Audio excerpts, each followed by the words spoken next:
Hey everybody, I am Blind Ryan, and this is video 21 of Final Fantasy XIV Described for the Blind. We are doing crafting class quests, which are all just a bunch of turn-in quests, so this video might not actually be that long. And, so yeah, we're going to start in Limsa with Culinarian, Armor, Blacksmith, and Fisher, and then we will go to Ul'dah with Alchemist, Weaver, Goldsmith, and Miner, and then we'll end in Limsa... Or why do I keep doing that? In Gridania with Leatherworker, Carpenter, and Botanist. So, we've got to give Lingsath, the Gordon Ramsay of the Limsa Lamensa world, some maple sap. What in the 7 L's you waiting for? I told you to make me maple syrup, didn't I? Close enough. Give him his maple syrup. The maple syrup's ready, is it? About bloody time. Let's see how it tastes then. It is on a table. This fucking oven mitts, I swear. Oh, this ain't bad. Flavor's alright. Consistency's nearly there. In short, a damn sight better than a lot of novices manage. As you probably know, maple syrup's one of the most popular sweeteners around. A key ingredient in all manner of cakes and treats. What you probably didn't know is that boiling the stuff down gets you maple sugar. A different sweetener with different uses. Just goes to show even the simplest ingredients can have hidden complexities. I said earlier that a culinary lives and dies by his utensils. A culinarian lives and dies by his utensils. Well, that's just the half of it. You also need to know his ingredients, and that summit only comes with experience. This fucking accent. Keep your nose to the stove and report back when you're ripe for another task. Give me things. The best part is, after I turn all this crap in, I can sell all the shit all the equipment, and my inventory is so full. You've come at a good time, Burkai. Just so happens I need your help with something. One of our chefs buggered up an order a while ago and has bit down the dumps ever since. Ingham is his name. Joined the guild a few moons after you did. Determined lad, but don't take failure too well. Any road, kid. We can't have him crying into his soup. Plays havoc with the seasoning, see? So I want you to try to cheer him up. There's not like a good meal to take a man's mind off his many failings. Nice bit of grilled trout should do the trick. It's one of his favorites. If you was to cook him up a plate of that, I'd reckon he'd find the experience highly motivating. The main ingredient, princess trout, can be had at the Hylian. As for Ingham, you'll find him working in the kitchens. Prepare the dish, take it to him. Apply Appy Grillin. Ugh, that dude's accent is just too much. What is it? A grilled trout? For me? Well, yes, I am quite fond of the dish, but what have I done to deserve it? He's just some random human dude in an apron.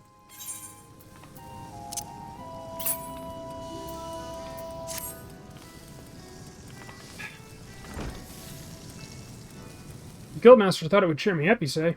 Well-meaning though he may be, food is not the solution to every woe. But come, let us see your handiwork. It is my duty as your senior to give you counsel, after all. Oh, you're about to feel shitty. Now he's looking at the dish. Surely not. You made this? Truly? The aroma. Sniff, sniff. It's delightful. It's a grilled fish. And the skin, ever so slightly charred, just as it should be. 12, save me. The thought of sinking my teeth into that crispy layer and tasting this tender flesh beneath. Oh, Slurp, beg pardons. As I was saying, this is quite impressive. In fact, I doubt even the guildmaster would be able to fault it. Trust me, I know. But I don't understand it. You've scarcely been here long enough to learn syrup making, yet you're already capable of this? Do you know how long it took for me to achieve the same? 6 bleeding moons. Gods, I'm so utterly devoid of talent. Gods, am I so utterly devoid of talent? No, I will not be outdone by a mere novice. I refuse to be outdone. Ahem, my apologies. I thank you for the trout, and would have you accept this knife from me. Use it in conjunction with your skillet, and your cooking experience will be much enhanced. Do not mistake it for a gift. It is payment for the trout, nothing more. Besides, it would give me no pleasure to get the better of a man who wasn't properly equipped. Now leave me be. I have stock to take.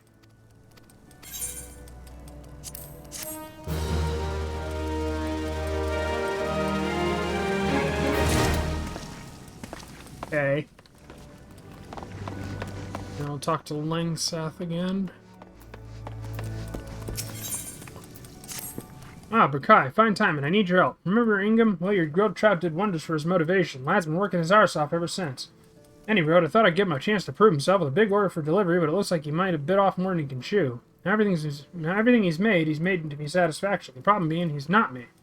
And I ain't talking about a missing twill Nor a stray crouton, neither. I'm talking about the bleeding main course of grilled dodo, so I'd be much obliged if you could whip up 2 servants in his stead and get him over to him quick. In case you're not familiar with the dish, it is one of Bismarck's old favorites. You rub garlic and salt on a piece of dodo tenderloin and grill it. Shouldn't pose a rising star like yourself no trouble.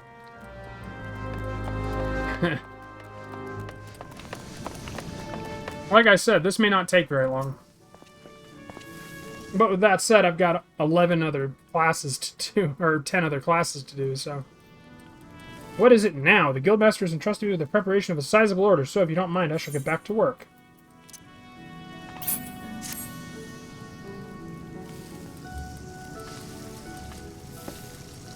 You brought me 2 servings of grilled dodo. What precisely do you propose I do with... Gasp. The main course! How could I have forgotten the main bloody course? And it's far too late to start prepping now. Damn it, your grilled dodo will have to do. I only hope the quality of the other courses and accompaniments compensates for... You trying to say I do shoddy work? By the 12, you cooked these? The golden brown hue, tantalizing the eyes from betwixt a perfect diamond pattern of griddle lines. They don't look like that. They look like low poly shit. There's the tenderloin, there's some mushrooms, there's a piled salad, and a couple of pieces of bread, or potatoes. It's hard to tell. The surface is seared to perfection. Aye, over a hot fire to seal in the juices, just as the Guildmaster teaches. And this irresistible aroma, just enough garlic to balance the dodo's gamey richness, but not so much as to overwhelm the palate. Slur, beg pardon. As I was saying, this is impressive. Grilled dodo may seem a simple dish, but therein lies the rub. If one thing goes wrong, everything goes wrong. I could not have produced anything near this standard. Gods damn it, I practiced day and night in order to improve my skills, only to botch my largest ever order, and then you come along and save the day. You, of all bloody people. God, what have I done to deserve this? Suffice it to say, I am not pleased with how things turned out, but you've done me a kindness, and I always repay my debts. Listen well, for I will share with you information that shall prove to your profit. You know what guild leaves are, I trust? Well, there's a variety that calls for culinary expertise. They're known as tradecraft leaves, and they provide an excellent opportunity to hone your skills while earning coin. If such work interests you, I recommend you speak with Tamakri of the Adventurers Guild, and on that note, away with you.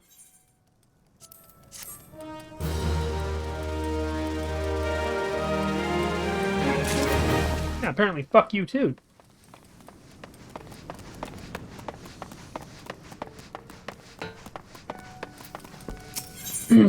Level 15. Lingsath wants you to speak with Ingham, who he suspects has botched another order. Well, it ain't young Burkai. Judging by the burns on your hands, you've been working at your cooking. Good on you. You're an inspiration to your peers, lad, especially Ingham. He's been working like a man possessed since that business with the grilled dodo. Not that it's made much difference. Truth be told, I'm convinced he's made a pig's ear of things again. He hasn't told me as much, mind, but it's writ plain on his face. I tried to prise the story out of him, see if there's aught I could do, but but he bites his tongue when I'm around, stubborn sod. Anyway, I was thinking, might be as he'd open up to one of his peers and see how you've had such an effect on him. I reckon you might be the lad for the job. So do us a favor and coax the story out of him, would you? Oh, and let him an hand if he needs one. God damn, that accent's thick. You again? What have you come for this time? Oh, I see. The Guildmaster has you spying on me now. He thinks I'm incompetent and can't be trusted to do my own work. Who am I fooling? If Master Lingsath thinks I'm incompetent, it's because I am. With me, it's one bungled order after another. It shames me to reveal this to you, of all people, but I've offended one of Bismarck's regulars. The man, Medimaga is his name, has a soft spot for meat mikabobs. M-I-Q-A-B-O-B-S. So, just shish kebabs. So I thought I'd impress him with a complimentary skewer, only to have his expression turn sour the instant he took a bite. I'll never forget the steel in his voice when he said that he would have words with the management. I meant to add luster to the Bismarck's proud reputation. Instead, I tarnished it. I want to set things right, but I don't know how. He's still out on the terrace, but I just can't bear facing him again. Not this soon. Gods, what am I to do? So now we must go to the terrace. Oh, it's a Rogadin. A snappily dressed Rogadin with girl hair. It's center parted, and I thought he was a girl. No, I shan't be ordering anything else. I see you're still here. Let me guess. You come to apologize on behalf of the sorry excuse for a chef who made that god-awful meat kebab. Well, I'm afraid the damage has been done. I have been served second-rate food at the Bismarck. It's only right that the man responsible should be dismissed, and I mean to see that he is. Do not mistake my intention. I do this solely to preserve the Bismarck's good name, or to become known that Lingsath was employing the service of an inferior chef. This once fine establishment would soon fall into disrepute. You have yet to speak a word, but I take it you are not pleased with my evaluation. Very well. If you would have me believe this incident was an aberration, and not in fact indicative of general decline in standards, I suggest you convince me with your cooking. I will not have it said that I am not an unreasonable man. Make me another meat kebab, one fit for consumption this time, and I shall reconsider my stance. There you go, Bubby.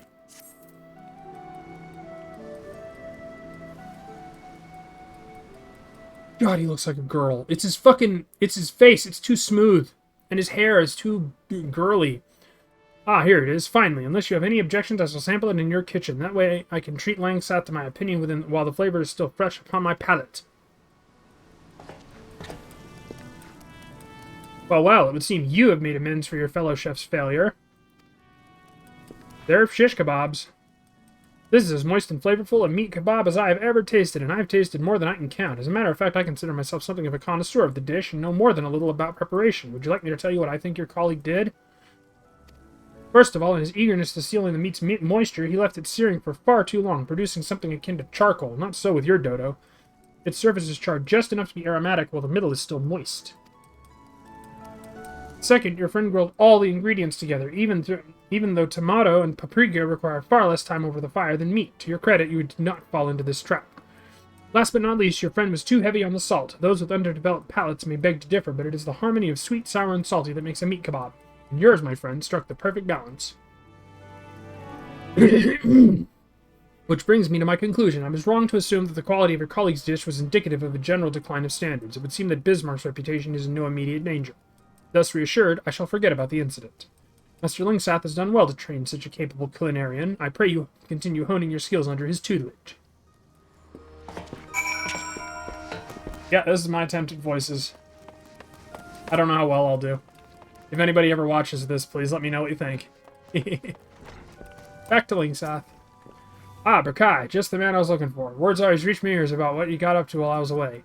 To hear him tell it, you single-handedly restored old Mitmaga's faith in Bismarck. For that, you have me gratitude, lad, and Ingham's, too. I told him to thank you in person, but he's too bloody proud. Don't hold it against him, though. I've already forgiven the daft sod. I don't know if you heard about me, but I ain't never been one to give none of mine the axe for buggering up a dish or three. There's no denying our patrons are important, but they ain't the main reason for being here. Nay, my first duty is the training of culinarians, and even if the good name of this restaurant suffers for it, you won't see me shedding no tears. You know why, son? Because it's the people that ultimately make this place, more than anything, is their passion for cooking I wants to bring out. Truth told, there's only one reason I'd send a man away, if he stopped wanting to be a culinarian. Of course, I doubt that some will ever apply to you.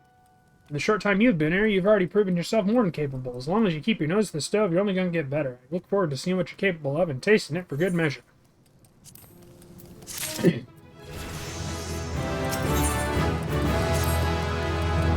How do, Berkai? Taking care of yourself, son? Remember, if you ain't got your health, you ain't got nothing. Speaking of health, one of our lots ain't been feeling her normal self of late. Diving Dove's her name, and she's been having a bit of trouble letting go, judging by the grimace she's been wearing. I told the poor woman she should take better care of herself, but she'd barely leave the kitchen for anything, which is probably the problem came about, now that I come to think of it. Any road, it ain't sorted soon. I'm worried she'll burst. You know what a pixie plum is, son? 'Tis a fruit what's native to Porthos, and just the thing to help solve Diving Dove's problem. Trouble is they're bitter as sin when fresh. Which is why plenty of chefs don't cook with the things. Of course, what they don't know is you can get rid of the bitterness by drying them. Better still, doing so brings out their natural sweetness without affecting the other properties, giving rise to the noble treat that is the dried plum. Not I made these myself, but I ain't got no plums at the moment, so I can't very well leave my post to go get them, so I need you to do the procuring and making it in me stead. You can pick the plums up in the wild if you're fond of foraging, failing that, take a gander at the market board in West Hawker's Alley. Oh, and once the dried plums are ready, see the Diving Dove and eats them, would you? Aye, and, you might want to avoid letting on about the whys and wherefores, touchy subject and all that.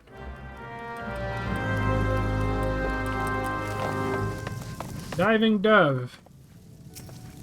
That is not a Rogadin. That is a human, a dark-skinned human girl. You want me to give you my opinion on your handiwork? Dried plumes. Cheers, bitch.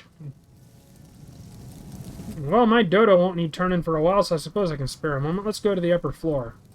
She's got a rotisserie dodo in the brick oven. Oh, these are lovely. What kind of fruit did you say these were? Pixie plums? Well, I never. There isn't a hint of bitterness about them. The drying process rids them of that, you say? I had no idea. In truth, the only thing I did know about pixie plums is that they're a traditional remedy for gasp. Now look here, we barely exchanged 2 words since you joined this guild, and yet here you are being presumptuous. What? It was all the guildmaster's idea. Oh gods, has the man no decency? This is an outrageous invasion of my privacy. Unforgivable, and mumble, and strangely moving. As busy as I am not so busy as Master Langstaff. Yet somehow he finds the time to look after his many charges while I can scarcely spare a moment to look after myself. I've been working so hard, but maybe effort is not the answer. Perhaps I just need to relax a little. Thank you for the gift. I promise to take better care of myself in the future. I want to know what the fuck her problem is.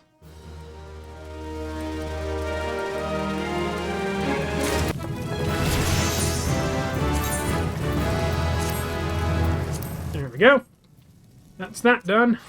And now we switch to armor.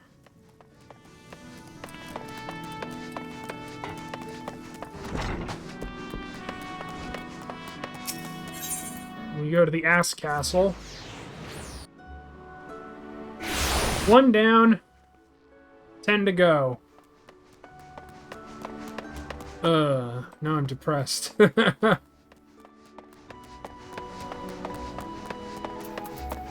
So the equipment ones are going to be interesting because some of them are in the fucking. Some of them are in the equipment chest, and some of them are in my inventory. Oh well. Alright, Hananzo, with your blue neckerchief. Where's that bronze ingot I asked for? If you can't find the ore yourself, try speaking with Somrib at the guild.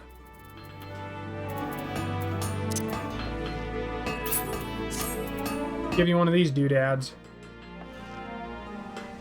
Yep, it's an ingot. Completed your first task, have you? Well, let's take a look at this ingot. So this is the sort of quality I can expect from you, is it? For a novice armorer, this is excellent work. Excellent. Well done, Berkai. Damn ear. The key to making good bronze is judging the ratio of copper to tin. With too much tin, the alloy becomes harder but more brittle, not the sort of material you want protecting your vital organs. Lest you forget, quality is a matter of life and death in our craft. That's why we teach our initiates the ideal metallurgic composition of every item we forge. Not that all are quick to learn. There are some who seem destined to produce mediocre results, however painstaking the processes are. Explained. Thank the builder you are not one of them. I'm pleased to say that your ingot would fetch a decent price in the markets. But do not let this first success make you complacent. A single bad helm will lose you more trust than 100 good ones will win.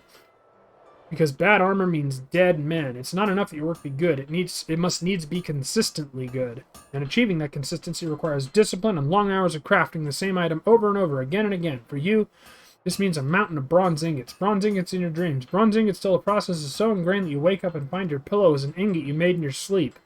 That is an image. When you feel you have learned all you can from forging bronze ingots, seek me out and I will find you something else to craft. May the builder guide your hand, Berkai. Give me stuff.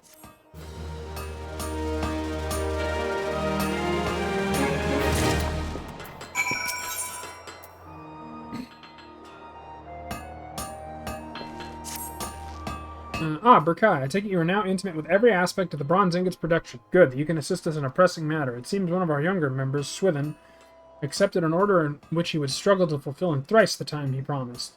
While I am tempted to let him squeal under the weight of his own ambition, the guild is not in the habit of delivering late. Several veteran armorers have volunteered their services, but I would also like you to assist in this matter. On the one hand, you will be helping to spare the guild unnecessary embarrassment, and on the other, you will be deepening your understanding of the craft. The builder could not have planned it better. For your part in this endeavor, you are to craft 3 bronze hoplons. You need bronze plate and maple lumber to make the shields. While we're on the subject, how have you been acquiring your materials? The markets are a reliable source, but have you considered making an arrangement with a miner or a botanist? As you will have gleaned, the craft calls for a near constant supply of copper and tin, both of which are commonly mined in the region of Thanalin. Should your purse grow too light for comfort, there is little to stop you from taking up a pickaxe yourself. For the time being, however, I want you to concentrate on honing your skills as an armor. With the fundamentals under your belt, Hoplons shouldn't prove too challenging, but do not fall into the trap of complacency. A poorly wrought shield is worse than no shield at all. Each piece you craft, however simple, must reflect the utmost attention to detail. Make the guild proud, Berkai.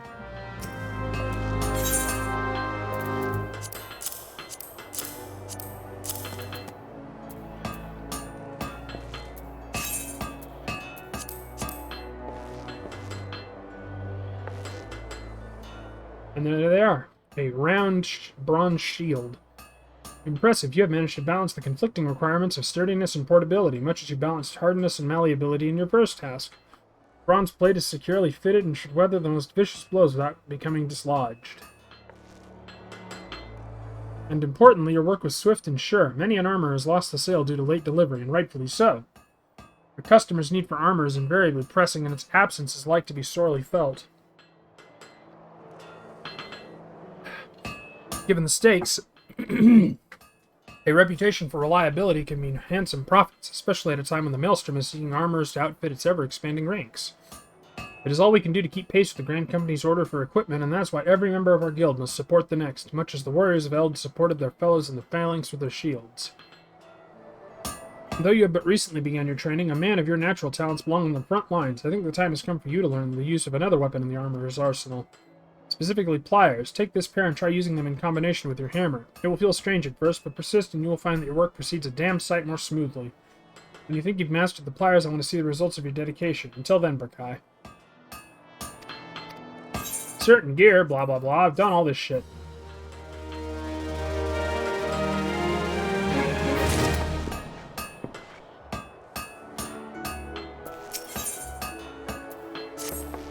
Ah, Burkai, just the lad I was hoping to see. I have a new initiate that has nearly exhausted my reserves of patience, and I think she would benefit from seeing the results of a peer's dedication and skill, specifically yours.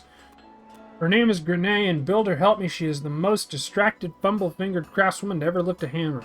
If she could but learn to forge the simplest of items without constant supervision, I would consider it a victory.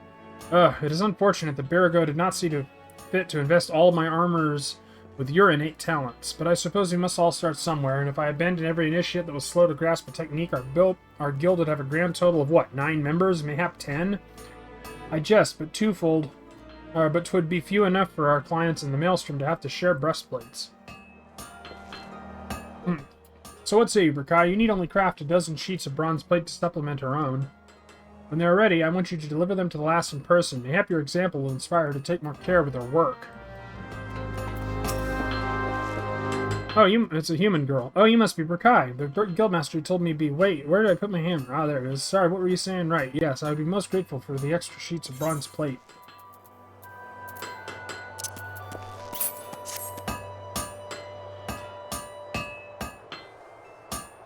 Gods, did you craft these yourselves? Oh, they're absolutely... Whoa, nearly dropped them. No harm done, though. As I was saying, I can certainly see why the Forge Master speaks so highly of your work. Bronze is the perfect color and thickness, so I assume you carefully measured out the amounts of tin and copper. I always add too much tin. Did you know metal can shatter? Well, I didn't. Truth be told, I've tended to put all my efforts into making the armor itself rather than bothering with the base materials. I mean, compared to hammering out glorious winged helms or ornate greaves, measuring out metals seems just so trivial. But looking at your work, I'm beginning to wonder. I never realized how beautiful a simple sheet of bronze could be.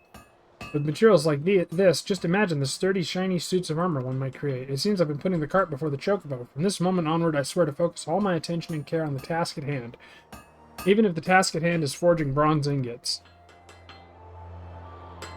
And what of you, Burkai? Do you have any great projects waiting on you in the anvil? Oh, fucking tradecraft leaves, blah blah blah.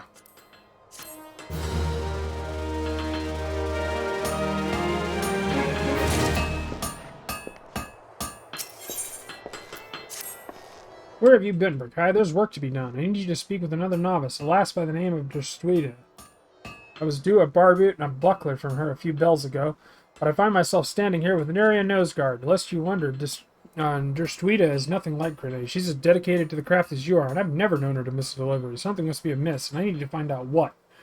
I'd go and ask her, but I fear my usual approach would do more harm than good. The lass might be built like a stack of anvils, but she flinches at the merest hint of criticism. That's why I've decided to assign you as her supervisor for this job. I'm counting on you to sort this out.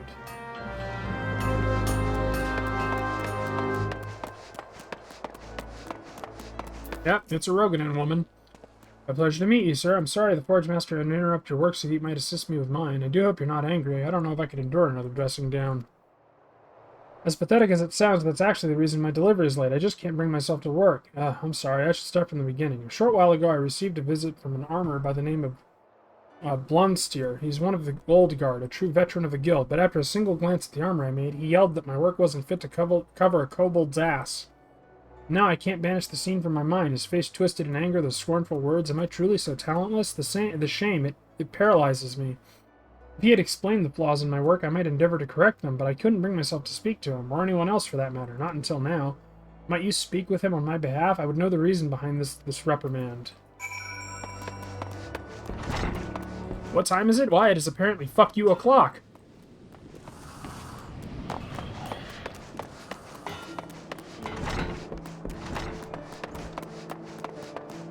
And Blunsteer is an old Rogadin with an eye patch and a blue smock and a black apron. I am Blunsteer, and if you're looking for an armor with skill and integrity, you found him. What are you after then? Hey, you want to know what's amiss with Drstrada's work? Humph, one of the guild's newer faces, are you? All these whelps train under Hananza can get their heads filled with daft bloody notions of cooperation and camaraderie when they should be learning how to use a pair of pliers. I've yet to meet one of her novices as could forge an ingot worth a damn, and them as ain't got the skill ain't worth me time, which means you, boy. Now bugger off. Not budging, eh? Stubborn sod. Alright then, tell you what, I'll give you one chance to prove yourself. Let's see you craft the same pieces as your friend made a mess of. A decorated bronze barbet and a bronze buckler. Or, if they're half decent, we'll have ourselves a nice little chat.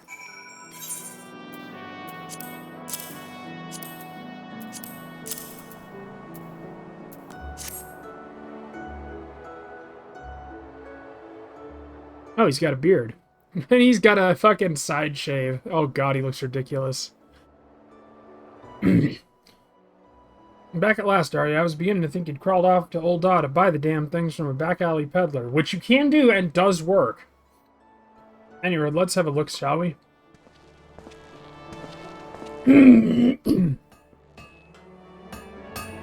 Bugger me, are you sure you made these yourself? Huh, seems at least one of Hananza's whelps knows the difference twixt a hammer and sledge. Build or take me, you've some talent, lad. It's a buckler. It's a barbet.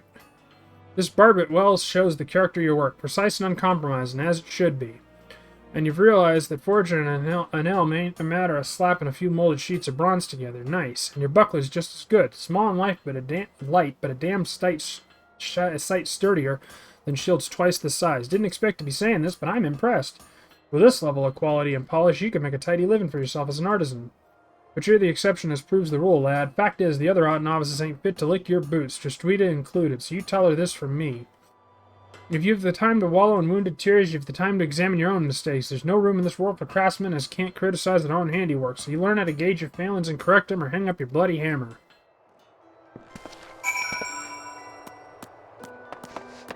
Again, it is apparently fuck you o'clock.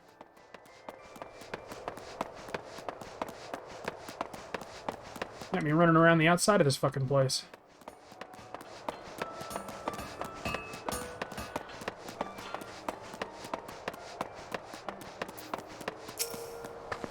Or hang up my bloody hammer. Well, thank you for passing on Blunsteer's advice. I believe I understand what he means to say, but not everyone has the inner fortitude to endure such criticism, be it from oneself or others.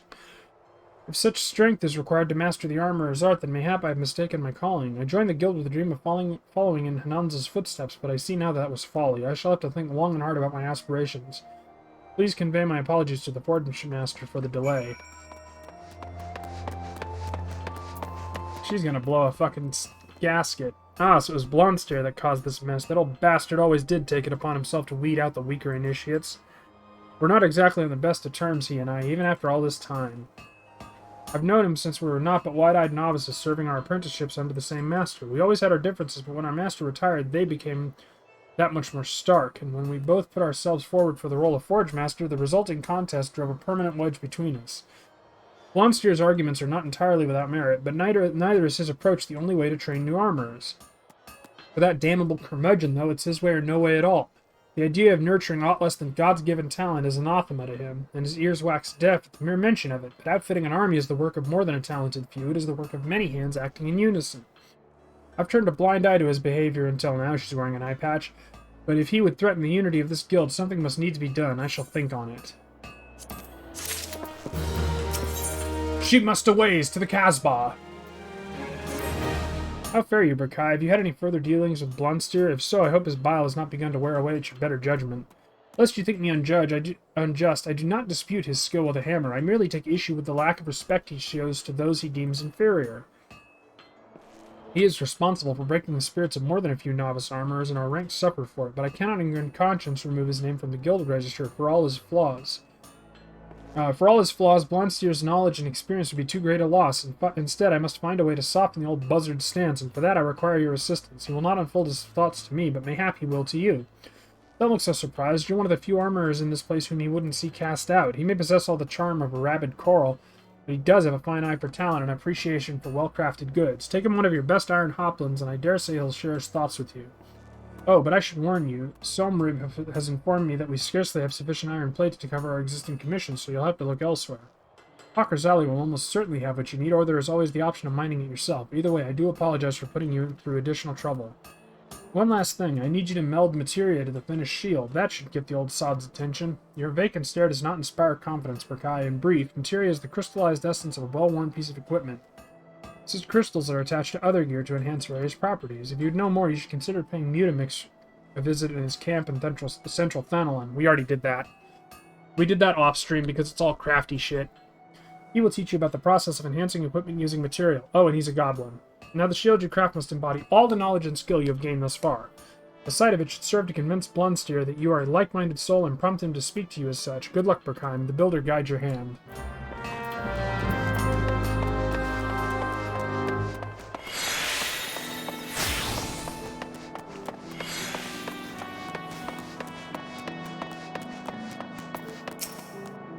What do you want? Nonza, have you running errands again?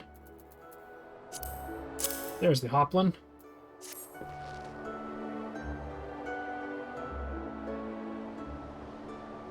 What's this? Brought me a shield, have you? With materia. Impressive, but don't imagine a bit of materia is enough to make up for shoddy workmanship. I ain't the type to be blinded by sparkly's lad. Now let's have a look.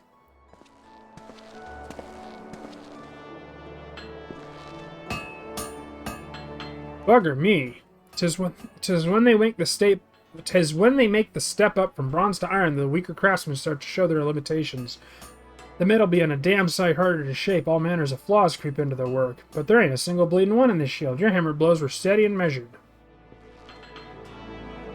And you kept the thickness of the iron nice and even, too. No bugger wants his shield split in half because the armor beat a bit of the plate too thin. A fine piece of work, this is. Damn fine. That's twice you passed me inspection now. I'm convinced. You have the kind of skill as demands respect, lad. So as one artisan to another, let me ask you a question. What are your thoughts on Hananza's handling of the guild? I know you ain't been with us for long, but you must have wondered what she was playing at. Am I right? If you ask me, the soft-hearted wench is polluting the damn place with blundering amateurs what are armorers and naught but name. And armor crafts gear as keep men alive. If you lack the skill or the experience to make armor as will do the job, you've no business holding a hammer. Just imagine what would happen if a breastplate made by one of them lackwoods fell apart in battle, and not just the poor bastard wearing it, neither. I'm talking about what becomes of the guild's good name. The way Hananza entrusts these novices with the real craftsman work, she's spitting in the face of the builder. Only a tried and true armorer should be taking on orders and dealing with valued patrons. By refusing to get rid of the dregs, Hananza's dampening the flames in our forge. Forge master my arse, how can she be so bloody blind?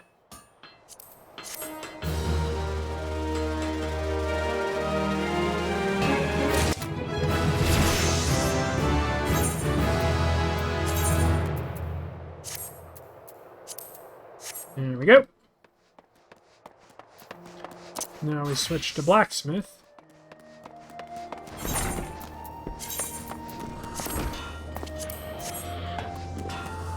And we talk to the drunk guy. Hi, drunk guy. Remember, to make a bronze ingot, all you need is copper, tin, and a fire shard. Smidhammer can sell you the ore, but you'll have to find the shard on your own. Of course, I'm telling you this on the assumption you still know how to do the job. If you've done it already, show me your work for God's sake.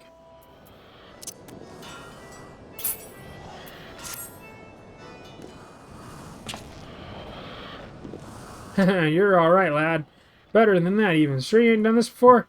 Because honestly, this ain't what you'd expect from an adventurer fresh off the street. Hey, it's daytime. Hey, I think you might be a bleeding natural, lad.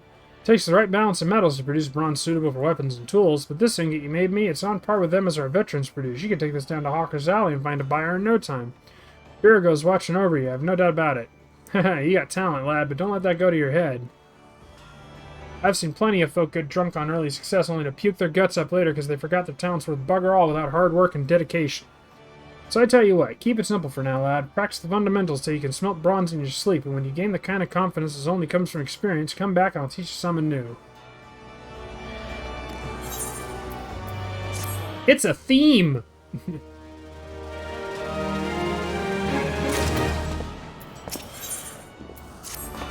Praise the builder. I was afraid you might have joined up with another crew. The thought of it pained me so much I was down at the wench till the morning bells I was. But here you are, still brimming with potential and some extra meat on your smitten arm, if my eyes don't deceive me. So, something new, something new. Of course, how could I forget, Brakai? I bid you craft 3 bronze cross-peen hammers, just like the ones all our apprentice smithies use. For this, you'll need bronze, maple lumber, and hempen cloth. Now, I know making the bronze won't pose you no trouble, but allow me to offer you a bit of advice regarding the materials. If you want to save yourself some coin, you might consider mining your own copper and tin out in the wilds, and if that don't tickle your fancy, you might consider whacking the old cobbler until it stops moving. They lug ore around with them, see? And it ain't as if swinging a sword's all that different from pounding a lump of metal into shape, is it? At the end of the day, though, how you go about getting the bits and pieces don't matter to me. I just want to see if you can make a decent hammer. So what needs doing, and come back when it's done.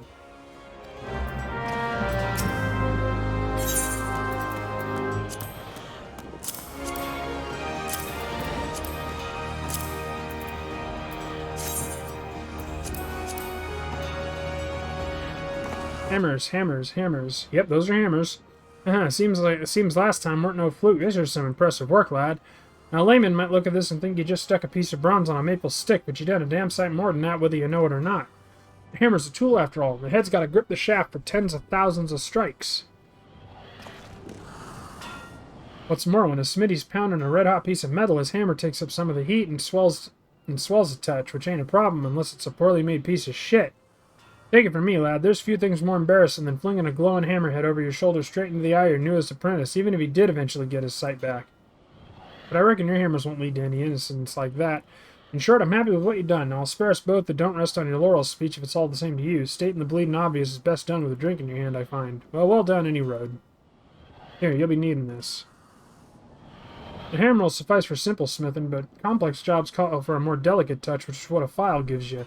Using one alongside your hammer will make your life a good deal easier, whatever you're crafting. Try smithing something simple. I guarantee you'll see the difference. And when you've done that, do it again. I want you to practice till you can wield that file as well as your hammer. Once you got the hang of it, come back for another task.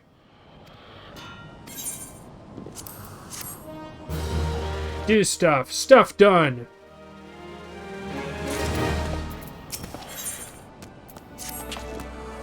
You know what, lad? It may not be my place to say it, me being your guildmaster and all, but I like you. I really like you. Together, there's not we can't... Wait, why are you making that face at me?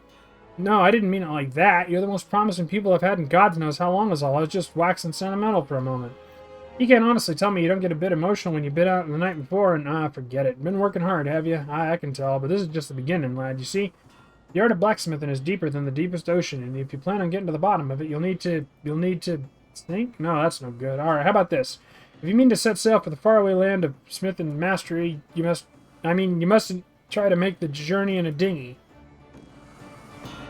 Yeah, yeah. By the hells with it, just make me a dozen bronze rivets.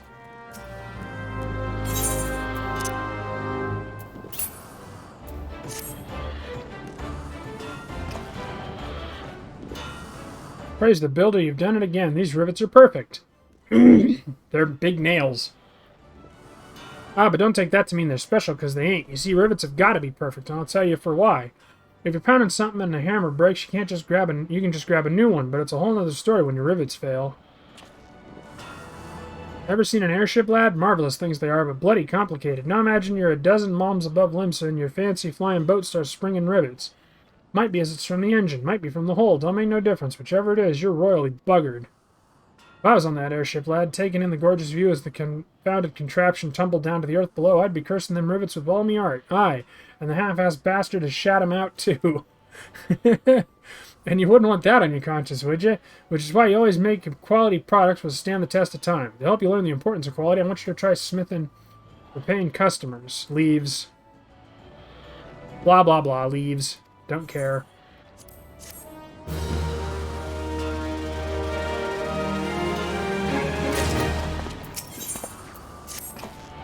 Hells, not now, lad. Can't you see I'm struggling with a matter of great import? Being Forge Master ain't all drink and debauchery, especially when Hanan's is breathing down my neck.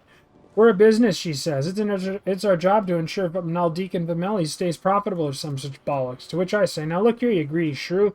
We're making a min off our commission from the maelstrom, ain't we? Well, I may, said the shrew. Anyway, the greedy shrew then starts yattering on about expanding into new bleeding markets. Says we should be selling more to the tree folk in Gridania. I say I should be the one to develop a plan of action. Seven hells, lad, I'm a smithy, not a merchant. I've never even been to bleeding Gridania. Oh, and it gets worse. See, we need a man with connections, don't we? Someone who can make an arrangement with the tree folk. So Hananza goes and finds one, right clever bastard by the sound of it, and orders me to go meet him. So I goes and meet him, only to find it's none other than bleeding Phasar. Well, I'd soon bash my own teeth than talk to that piece. Wait a minute, I know how to deal with this. You can talk to him. You'll help old Brithil handle this Gridanian nonsense, won't you? Of course you will. Go on then. Chop chop. What the fuck is that drunkard talking about?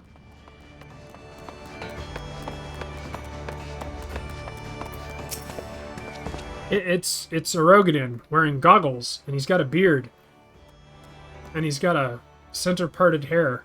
And here on Brithil's behalf, you say, I might have guessed. Spit, that whoreson doesn't realize the trouble he's in. Well, it's his neck. I'll work with you, Smith, and I'll even keep my diction simple. Taking instruction from that drunkard will have dulled your wits. Now listen. Dealing with Gridanians is no different from dealing with anyone else. Everyone has needs, it's just a matter of identifying and fulfilling them. Anyone with half a brain which discounts your mentor knows that the Forestborn do not want for wood or leather goods. You'd have more luck selling brine to a fishback. What they do lack is steel. Theirs is an insular, isolated nation that has long sought to survive without relying overmuch on foreign trade. That must be a merchant. But the Calamity changed all that.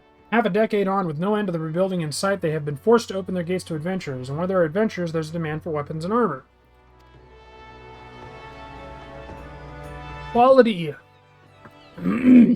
weapons and armor, mind you. My Gridanian contacts would accept nothing less. I need samples to show them. Bring me a bronze spatha and a spiked bronze labrys for this purpose.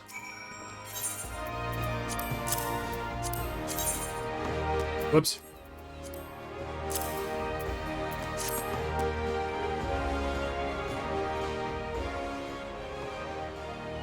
These will require closer inspection. Inside, Smith.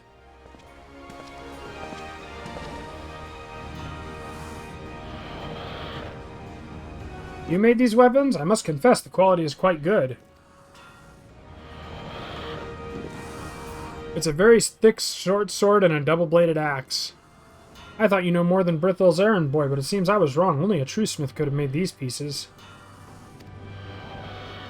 As I rather suspect you are aware, a poorly wrought weapon can cost a man his life, be it brittle, prone to blunting, or unevenly weighted. Every flaw will serve to hinder its owner on the battlefield. Not so this spatha. Well-tempered and perfectly balanced. It's a weapon fit for a warrior. Hells, with a blade like this, even I could probably best a beast or two. And this labrys is a work of art, too. Simple, solid, and more than capable of cleaving a fishback in two. If even a relative newcomer to the guild can produce work of this quality, then my contacts will have naught to worry about. These samples should convince them of that. It seems you've saved your mentor's job. Just leave the rest to me, Smith. There's nothing easier than selling an excellent product.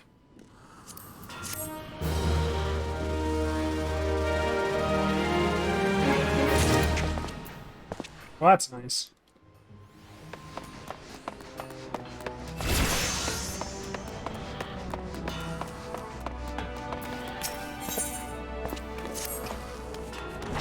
Just the lad I was hoping to see. You're a bleeding godsend, you know that? You'll be happy to hear the tree folk were mightily impressed with them samples you made for that son of a whore. Even the shrew had to admit I'd done a good job, but who gives a damn about business, eh? You're here to smith, am I right? Now be a good lad and whip us up an iron crossbeam hammer, would you? Oh, before you run off, I should probably mention that Smyton ain't selling iron at present. Grand Company contracts take up priority, see, and the shipwrights need all the stock we can lay our hands on, so you have to get your iron on your own.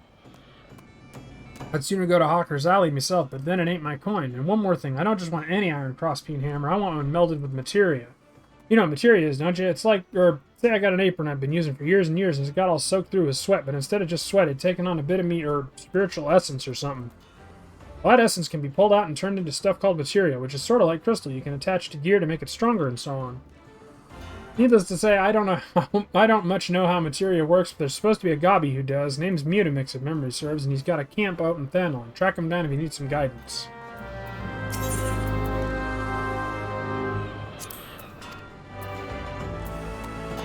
Iron cross-peen hammer. I know I made that.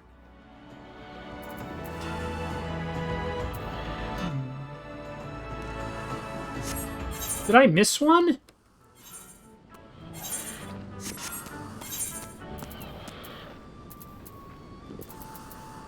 Oh, there it is. Wait. Oh, I forgot to meld it.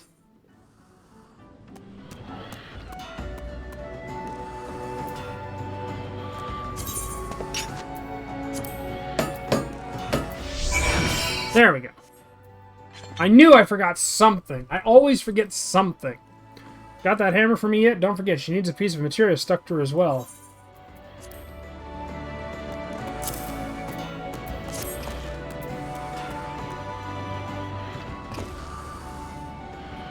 Damn fine work as always, lad. She's got good heft, this one. The kind you just don't get with bronze. You'd tire quicker, of course, but that's the failing of the arm, not the tool.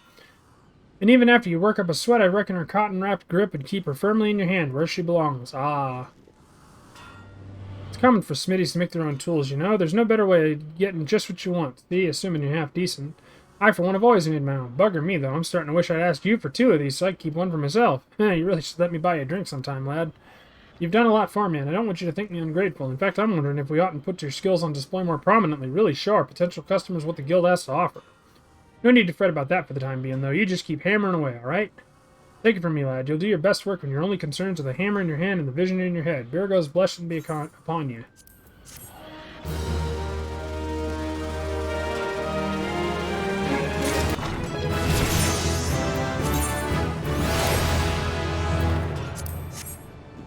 So now we go Fisher.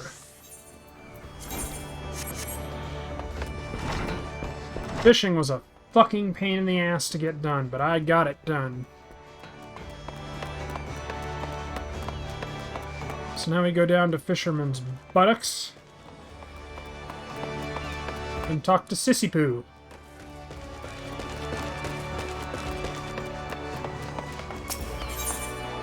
Whoa, whoa, whoa, whoa, whoa.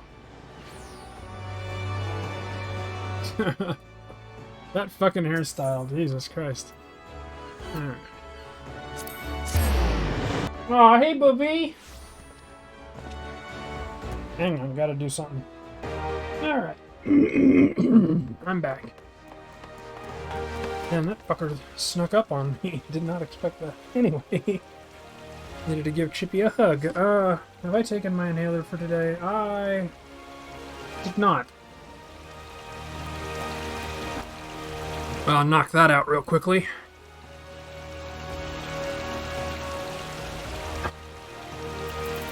Alright, let's talk to Sissy Poo. I smell you haven't been neglecting your duties. A commendable attitude. No one's ever gotten worse at anything by practicing. No one I know, at least. Then again, you can't expect the same old tricks to work with new fish. Big ones don't grow that way by chasing everything that wriggles on a hook. To catch the fish you want, you must first know what the fish wants. Only once their prize is at stake can you tantalize and tempt your prey to taste the forbidden tackle. Anchovies may be willing to settle for lugworms, but harbor herring have a discerning palate that prefers pillbugs. But don't take my word for it. Go see for yourself. Pick up some pillbugs from Swinell over in West Hawker's Alley and use them to catch 3 local harbor herrings. Like anchovies, they can be caught right outside. In case you mind to return to your previous spot, you should know that fish aren't as foolish as some might think. Keep casting your line in the same waters and you'll find that fewer folk will take the bait. Oh, thank God. Bring me 3 harbor herring, Burkai. This will test both your ability to use pillbugs as bait and your ability to count.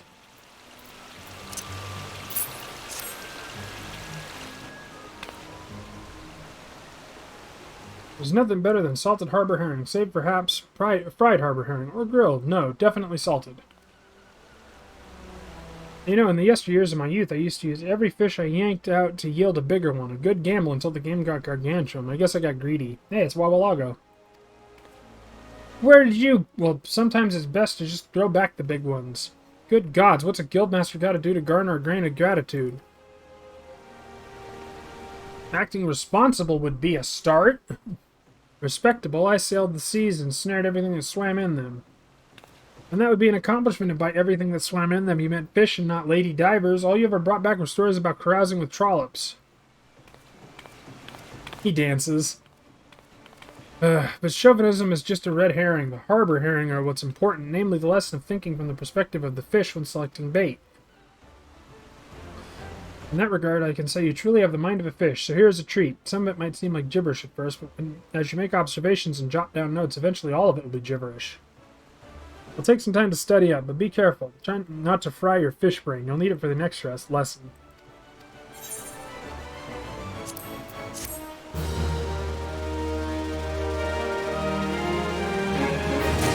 I like those two's dynamics. What the fuck? Flisno has news that should be of interest to any self-respecting fisher, no matter how seasoned. Well, if it ain't Burkai, you may have just taken up your rod, but anyone can see you've got the keen eye of a fisherman, and I reckon you're looking to make that eye keener still. Bigger fish, more exotic locales? Aye, that's what we all seek, ain't it? And it just so happens I can tell you how to find them. It's a fucking Rogadin in black. You see, the Fisherman's Guild has just finished construction of a vast boat equipped for voyages on the high seas. Ah, my wife told me about this. As far as I know, Captain Forsgale is still looking for a band of fishermen adventurers strong enough to brave the deepest fishing hole of them all. If you think he has the stones for it, I'm sure I'll be glad to take you on. What's that in your eye, Burkai? I know the glimmer. It's the eye of the fisher. It's the thrill of the bite, rising up to the challenge of our rival. Keep that spark alive, friend. You don't want to end up like Wabbalago. Not that I'm worried about you. Oh yes, I can see it. There's a fire inside you, burning for fish. More fish, bigger fish. It's time to feed that fire. Today is the day. To the day you catch your first big one. No one ever forgets their first. Journey forth to the banks of Nim in the middle of Nazca. There you'll find her, the Princess Trout. Take the princess and return here a man. Her Royal Highness is drawn to crayfish balls.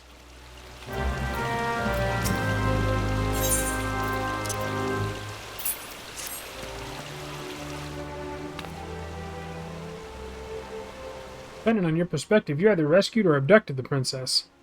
A prim and proper princess she is, well ready as a royal roast, a feast fit for a king. Fucking Wallago. The king can keep his fancy feast. Any fisherman worth her salt prefers her trouts prepared simply. Said like a surly, salty-mouthed sea hag. Hand her over here and heed how the cultured classes cook. A fine day it will be when I take culture lessons from you. Besides, I didn't send Burkai out to that river to fetch a fish for you. I sent him out to fetch a fish for me.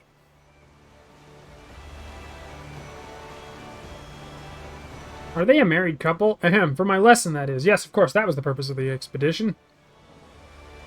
Anyway, as you should have learned, catching a proper fish requires perseverance, plain and simple, and this plump Princess Trout can testify to that. Continue to apply the lessons I've taught you, and before you know it, you'll be swimming in fish. Doesn't that sound appetizing?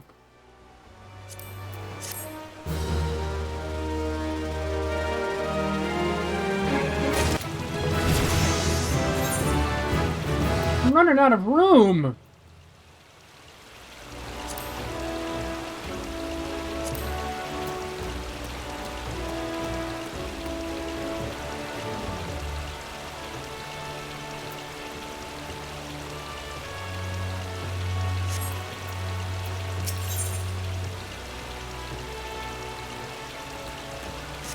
Alright, I've got to sell some shit. I'm running out of room in my fucking inventory, so... We'll pop over to Hawker's Alley real quick. Let's check my sales. Nope.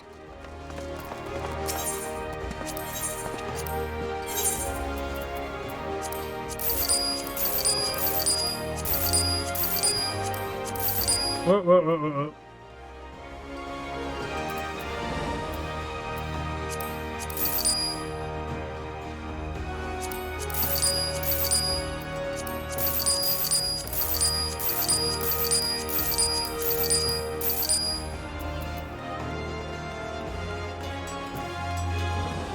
Wait. We'll keep the potions. I think I'll need those. There we go. That gives me a little bit of room. God damn! Once I get done with all the tin pieces, I'm gonna have a shit ton of money.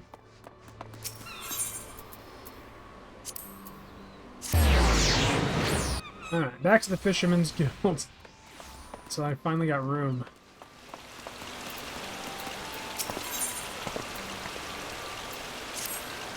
I've been thinking, Berkai, now that you can catch more fish than you can eat, it's time you learned a little something about the art of fishmongering. Normally, customers purchase fish that have already been caught, but a certain current sailor has a penchant for freshness. Unfortunately, the fishermen who usually fill his orders have all somewhat ironically gone fishing, and so I turn to you, Berkai. I'm hoping you can talk to Chucharon over there, or at least listen to him.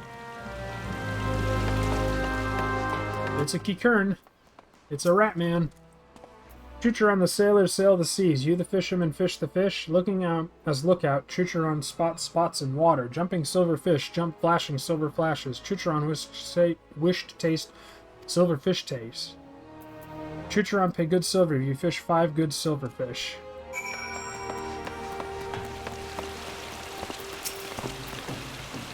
Well, Chucharon has a way with words, doesn't he? Unfortunately, his way appears to be repeating the word silverfish. Only the most experienced fisherman would be able to decipher that nonsense. This sounds like a job for Wawalago. Since I'm busy doing his job, rest assured that what he may lack in sense, he more than makes up for in nonsense. So now we go down to Wawalago, who's on the dock. Oh, he's over there.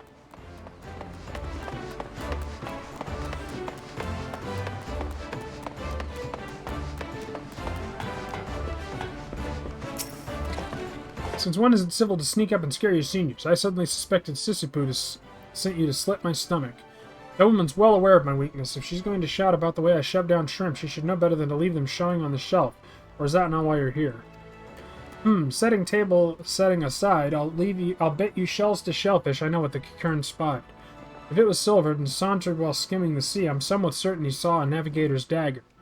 Daggers don't lend themselves to Williamson's liking, but the settlers of the southerly isles stir them into a soup stock. You can find them in the brewer's beacon. Snaring one is a slippery slight for a starter, but a flitting flick of the fist for a fisherman with a gull's eye like you have. Now, daggers are drawn to decoys that dangle, so do yourself a favor and fetch some rat tails for them to fish their fins at. Or flash their fins at. Yeah, those are the ones I had to catch on my own, and that sucked.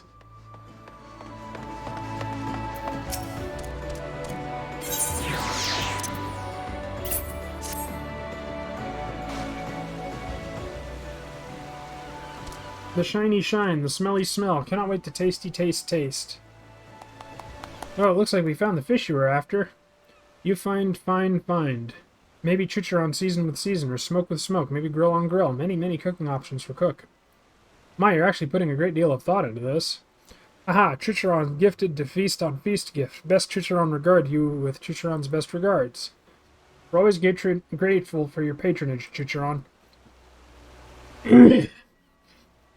Please see him out and return here afterwards, Berkai. We've more to discuss. Chucharon did a dance.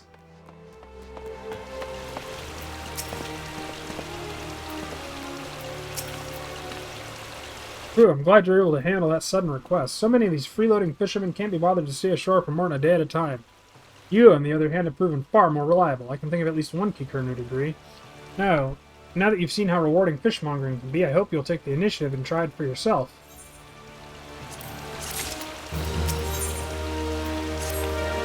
You might recall Chucharon, the babble-spewing fish connoisseur. Perhaps not, but he certainly recalls you. Apparently, there aren't enough fish in the sea, so he's got his sights set on freshwater fish.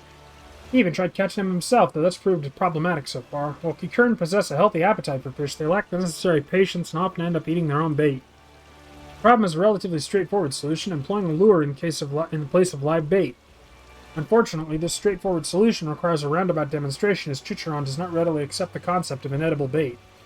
If only you might snag 5 warm water trout with crowflies, he might come to see the light. The fish are said to populate the shores of Oakwood and Upper Lenoska.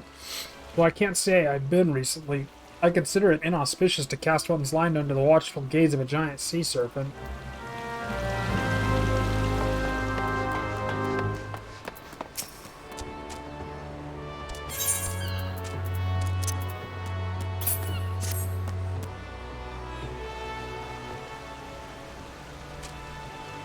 You truly fish trout without using fake food?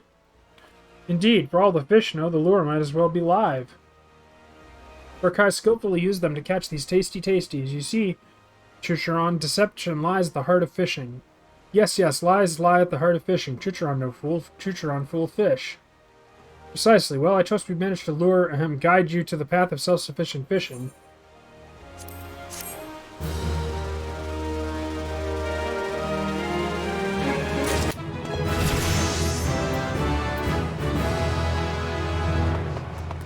Alright, next.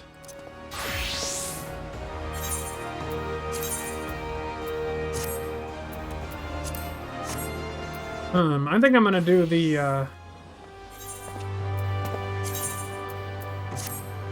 I think I'm gonna do the Gridanian stuff and then finish with the Ul'dah stuff, since we still have to do Ul'dah quests.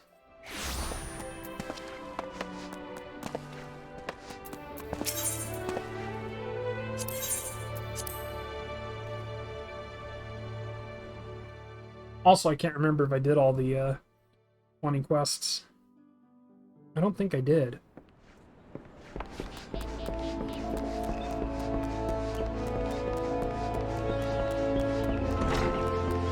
So now we're back in Gridania. Holy shit, it's an hour already. Okay, well, at least I won't have to worry about it being a short video. So first things first, off we go to the leatherworker.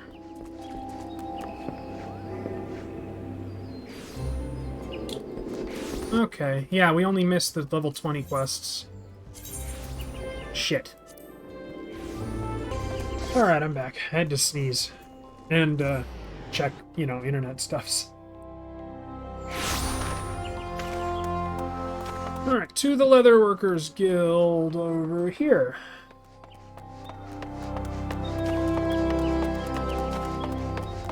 I don't remember what we have to make, but I'm pretty sure I already made it.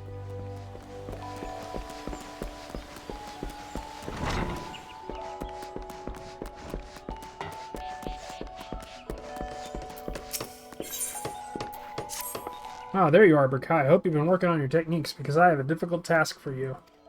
Well, mayhap not as difficult as I had originally intended. I had thought to bid you prepare 100 circles of Aldgoat leather, but instead I want to gauge your aptitude for materia melding. You have at least a passing familiarity with materia, correct? The crystallized substance often said to enhance the properties of weapon and armor? I certainly hope you do, Berkai, because an experienced leatherworker is expected to possess the skills to meld materia to his wares. For this task, we will affix a single materia to a pair of goatskin leggings. What type of materia you use is of no consequence. What matters is your ability to successfully attach it. And it goes without saying that you must make the leggings as well. To do so, you'll need cotton cloth and Aldgoat leather. Most cotton cloth is produced by the weavers of Uldah's sun-silk tapestries, while Aldgoat leather is of course obtained from Aldgoats, which roam the deserts of Thanalan. Lest you think I mean to send you all the way to the Sultanate, fear not. If you can obtain your materials by perusing the market boards and enlisting the help of friends, by all means do so. That said, a trip to central Thanalan might be warranted if you know nothing of materia. There's a goblin somewhere out there who's said to be an authority on the subject. Now run along and get crafting.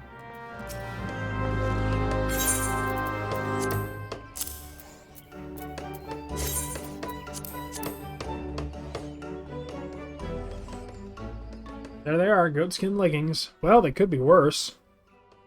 I don't know how long you've been about this adventuring business, Berkai, but did you know that leggings were once no more than strips of cloth or leather? It's true. We used to wrap each leg with a single long strip from ankle to knee.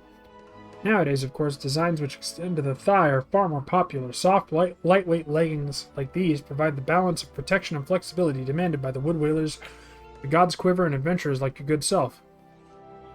Based on your leggings, I'd say you understood well the importance of these qualities, not to mention the basics of materia melding. Indeed, if I were to judge your performance on a scale of 1 to 10, I would give you a 6. No, a 7. The remaining 3 points, you ask? Quite simple, really. Your leggings were made from skins, which were taken from living creatures. The 12's wood is filled with the wealth of life which we leatherworkers must take in order to craft our products. Do you know how that Aldgoat lived? How it was killed and skinned? Do you understand how these skins find their way to our hands? To understand the process, to understand life itself, those leatherworkers whose creations truly deserve to bear the name of Fenyi have faced this burden and accepted it. To them, it's simply truth. Therein lies the difference between the good and the great. Your leggings are fine, Berkai. It is you who needs improvement. Call me an incurable optimist, but I do not think it beyond you. Study your materials and learn their history. Practice your craft and keep discovering new techniques. That is still your path forward.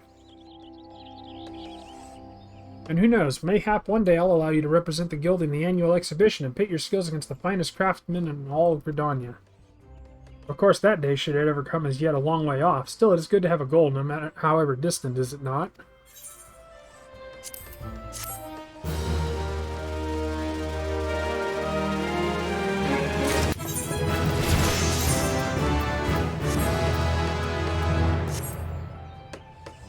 There's that one. Now off we go to the carpenter.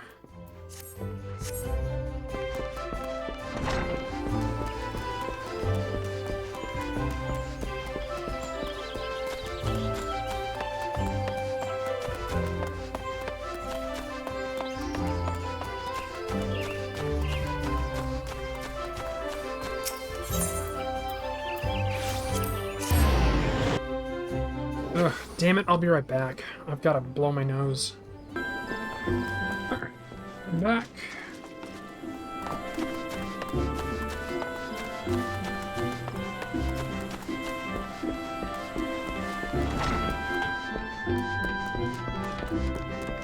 And now we go to the Carpenters Guild.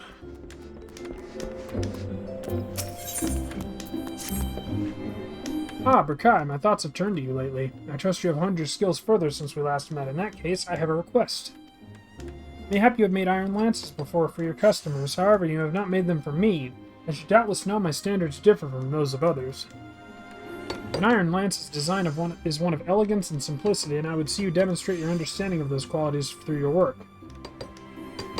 This I ask of all my charges. The iron lance is a marriage of elm, iron, and leather. As you are doubtless aware, the requisite elm lumber in circles of leather are readily available.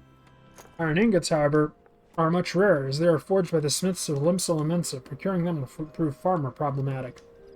You must steel yourself for a long and arduous journey, Berkai. The wilderness is infested with unspeakable horrors, and the roads are watched by bandit hordes. But I jest. While such arduous character-building trials may have been possible once upon a time, they are, alas, simply unfeasible now. You need only browse the market boards, or enlist the aid of a blacksmith associate to obtain the iron you require. Oh, and there is but one more thing you must needs do. I would have you attach a single materia to the lance you craft. Any type will suffice. I find it hard to believe that an experienced adventurer like yourself could be unfamiliar with the substance, but on the off chance you are, I suggest you seek out that goblin fellow in Central Thanel. There is no one more knowledgeable on the subject, or so I have heard. When you are in possession of all the necessary materials, I bid you craft me a single materia-enhanced iron lance.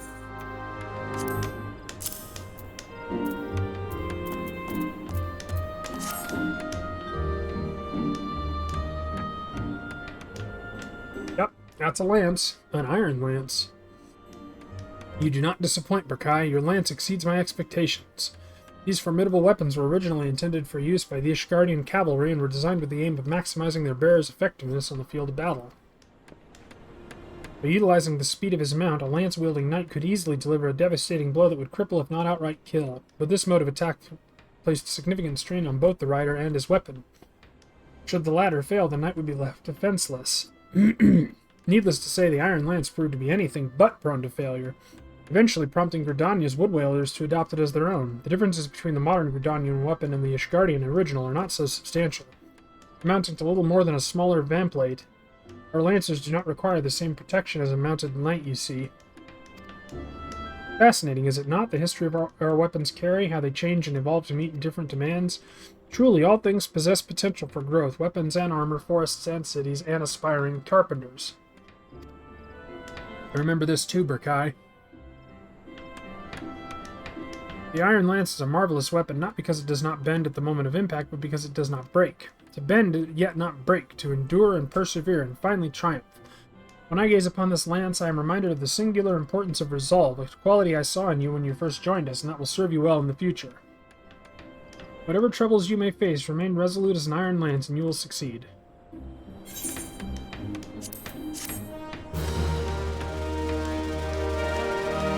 Thanks, Beaton. Who the fuck are you?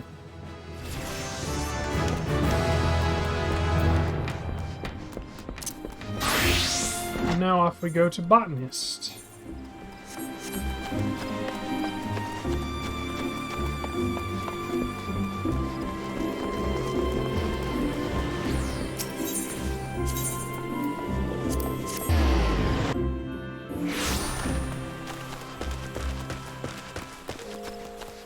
go to the growery.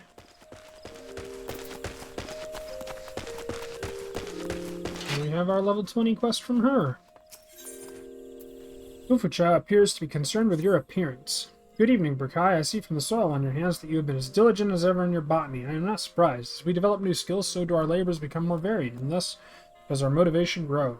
Yet know that motivation can only take one so far. If you wish to master botany, you must pay heed to those details which you have, until now, taken for granted. In particular, I speak of gear, the tools of our trade. Not all tools are created equal, you see, and if you are to work with any degree of efficiency, you must use gear as befits your ability.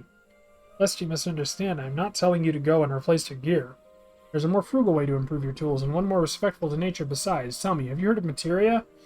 It is a kind of crystal that can be used to enhance the efficacy of gear. In the past, the enhancement process required certain catalysts found throughout nature, the gathering of which was our domain, but new methods have rendered them obsolete. Be that as it may, these substances still make for ideal subjects for training for a budding botanist such as yourself. Therefore, your next task, I would like you to gather a quantity of one such catalyst, namely grade 1 carbonized matter.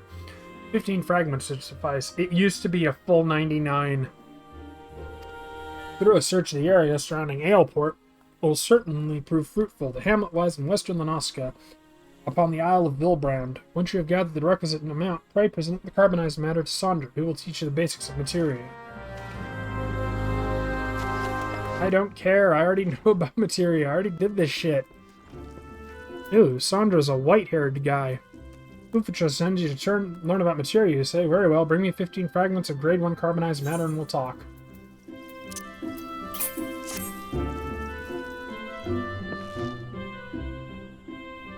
Yep, it's a white-haired human.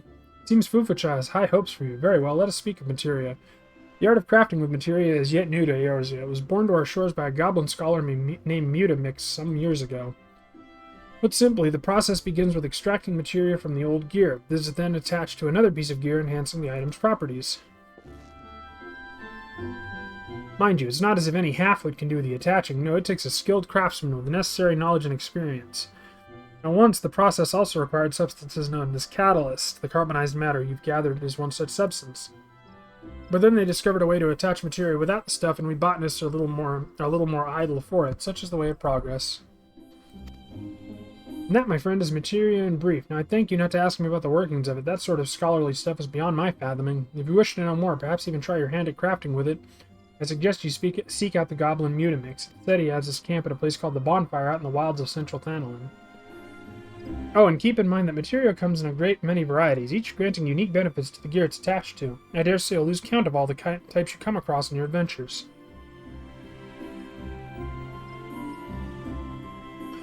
If I were you, I'd try to find a craftsman who'd be willing to attach materia for me. Chances are there's such a person among your list of acquaintances.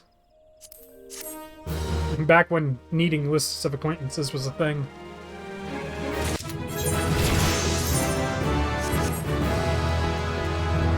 And that is Gridania. So now we will go to mining in Ul'dah. And actually, we'll return to the Golden Saucer and save us 120 gil. Because I'm a cheap ass.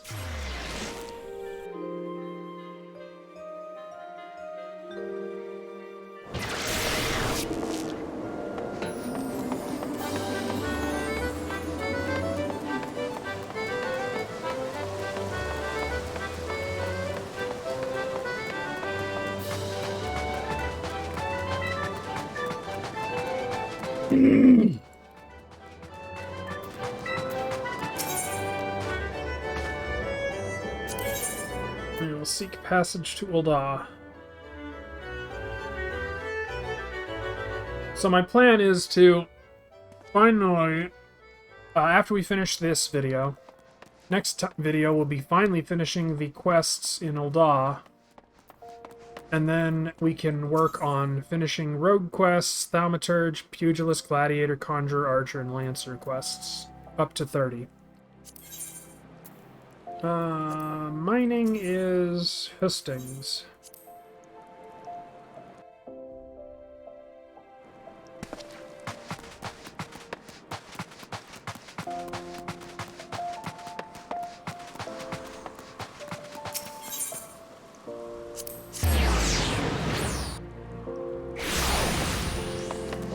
Down we go.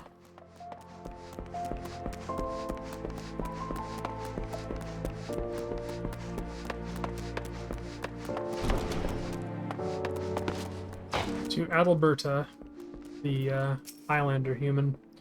10 chunks of copper ore I want. The metal is common enough in Thanolin. You shouldn't have trouble finding suitable deposits just outside the gate of the Sultana and the gate of Nald.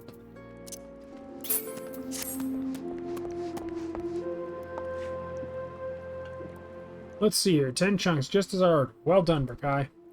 Tell me, is being a miner aught like you imagined? Harder than expected, is it? Heh, all recruits say as much.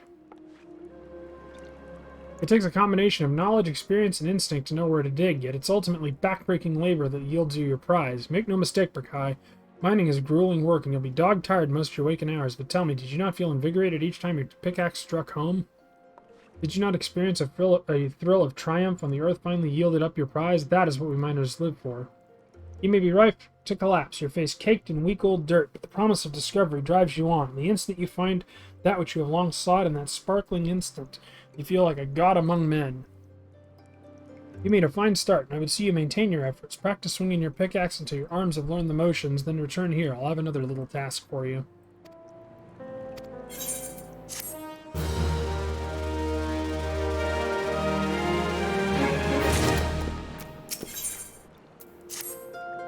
Hello there, Brakai. 'Tis good to see you again. Judging by the blisters on your hands, it's plain you've been hard at work with your pickaxe. Good. Ready for the next stage of your training. Eorzea is a vast realm filled with diverse environments, and her mineral wealth varies from region to region. Even within Thanolin, there's a marked difference between east and west. If you want to be a successful miner, it's essential that you know where to look for what, and for that you have to become intimate with Eorzea. How else can you expect her to reveal her innermost secrets to you? You and Baderon should start talking, because you two would get along. Getting to know her every square mom is no small undertaking, of course, but the yalms soon add up. As I'm sure you'll find with my next task, I'd like you to seek out 10 bone chips for me. Just so you don't go about it completely blind, here's a hint. You'll find them just beyond the gate of Nald. Off you go now, and happy digging. Remember, that's 10 bone chips I want you to bring.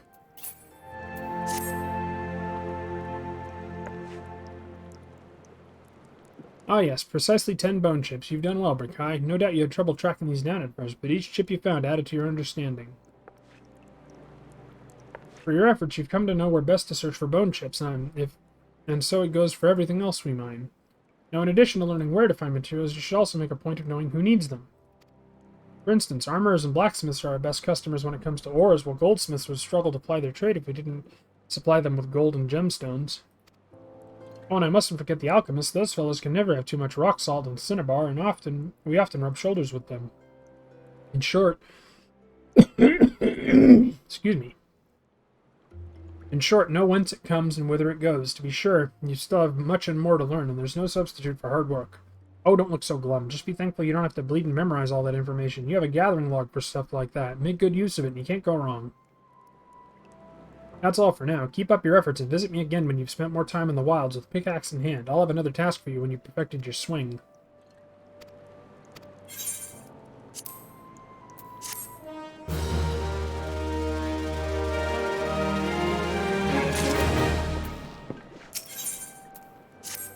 Ah, there he is, the rising star of the Miners Guild. Oh, don't be like that. I'm only teasing, which isn't to say it's not true.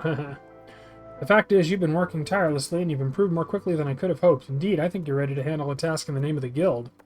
As you probably know, we receive orders from various parties, but most come from Amagina and Sons Mineral Concern. The concern actually owns this hall, but they've kindly given us the loan of it, and in return they give first pick of guild talent to work their mines. On occasion, they send requests for us to procure less widely used minerals, commodities required in quantities too small to warrant anything beyond an ad hoc agreement. One such request appears to have arrived just now, and I want you to take care of it. This time the concern needs 10 pieces of obsidian, and I'd like you to procure them. You'll have the best luck searching around the hammers in the western Thanolin.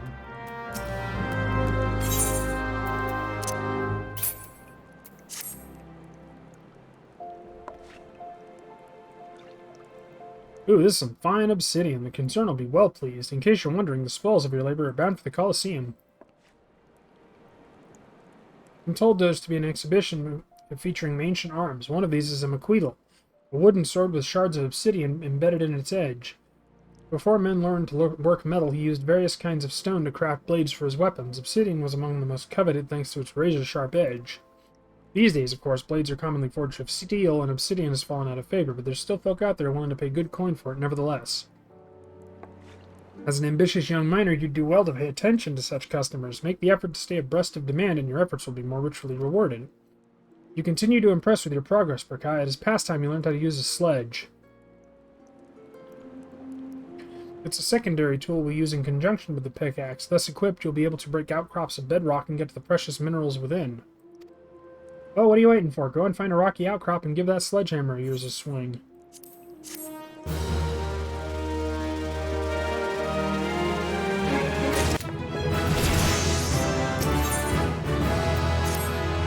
Berkai, I've been searching high and low for you. You have a visitor, and no ordinary one at that. I speak of Deep Canyon, vice foreman of Amagina and Sons Mineral Concern. It would seem word of your sizable haul of obsidian has reached his ears, and now he wishes to meet with you. I can only speculate as to his intentions, I'm afraid. We haven't spoken much of late. Truth be told, I've scarcely seen him. You'd never know it, but we used to be close. Anyway, I suggest you go see the man. Find out what he wants of you. He's waiting by the entrance.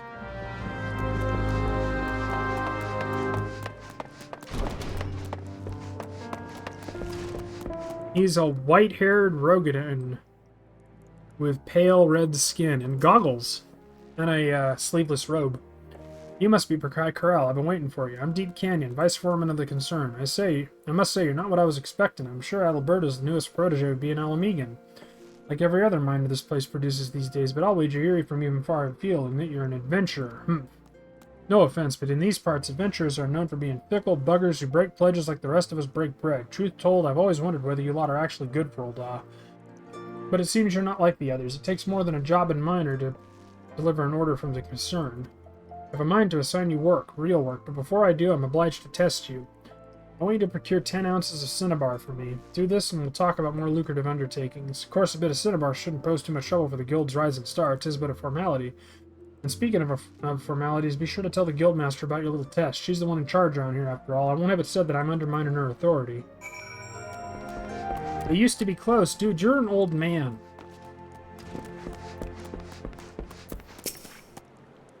A test from Deep Canyon, you say? I thought as much. In case you don't know, cinnabar is the mineral used to make quicksilver. It's found in certain types of rock, and you'll invariably need a sledgehammer to get at it.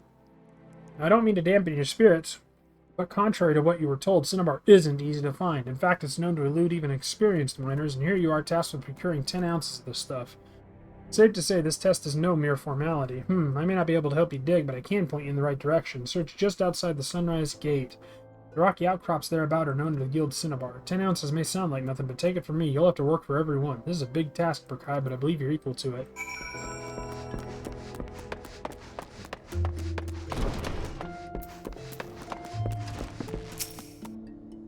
I want 10 ounces of cinnabar, not one less, and make it quick. I've got other commissions.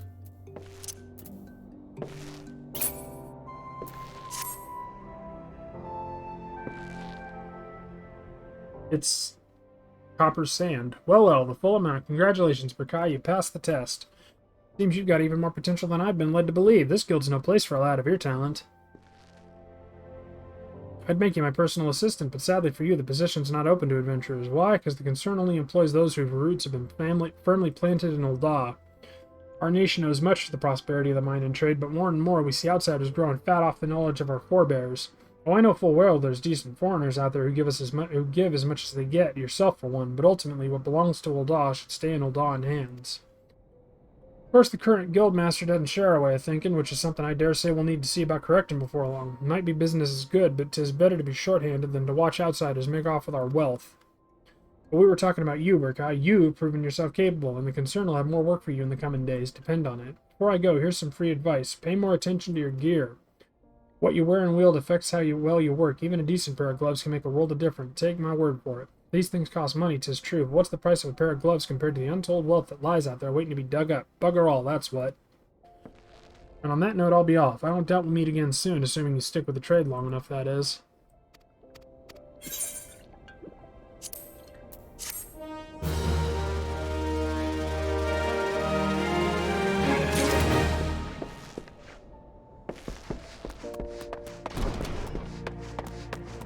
I need another drink.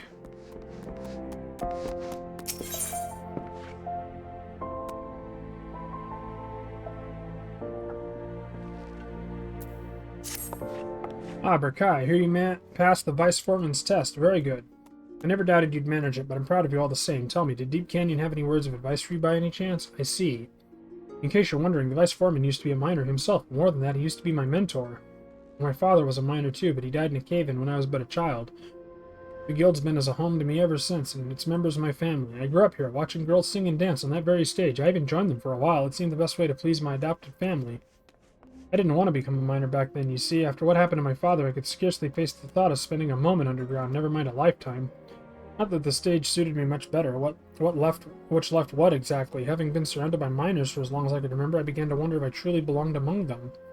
I even considered leaving. It was then that one of the guild's brightest and best took me by the hand and showed me the joys of mining. I speak, of course, of Deep Canyon. He taught me everything he knew, which was a great deal, and the more I learned of mining, the closer I felt to my father. I owe a lot to Deep Canyon, despite how things turned out, but I'm rambling. I meant only to tell you that the man knows what he's talking about when it comes to mining, at least. Now, it's high time I taught you something. You're here to learn, after all. It concerns the Vice Foreman's advice to you. He speaks true. A miner who neglects his gear can't hope to work to his full potential. In the past, if you wanted to improve your gear, you had little choice but to replace it, but these days we have materia. Yeah, we've already been through this.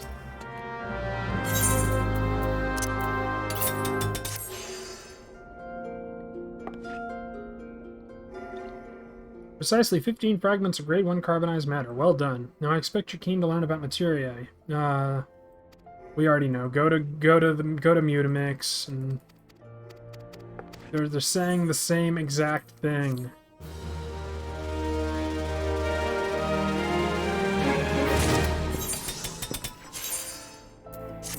I can actually do the level 25 quest because I'm level 27. That's funny. Hop on over to Goldsmith.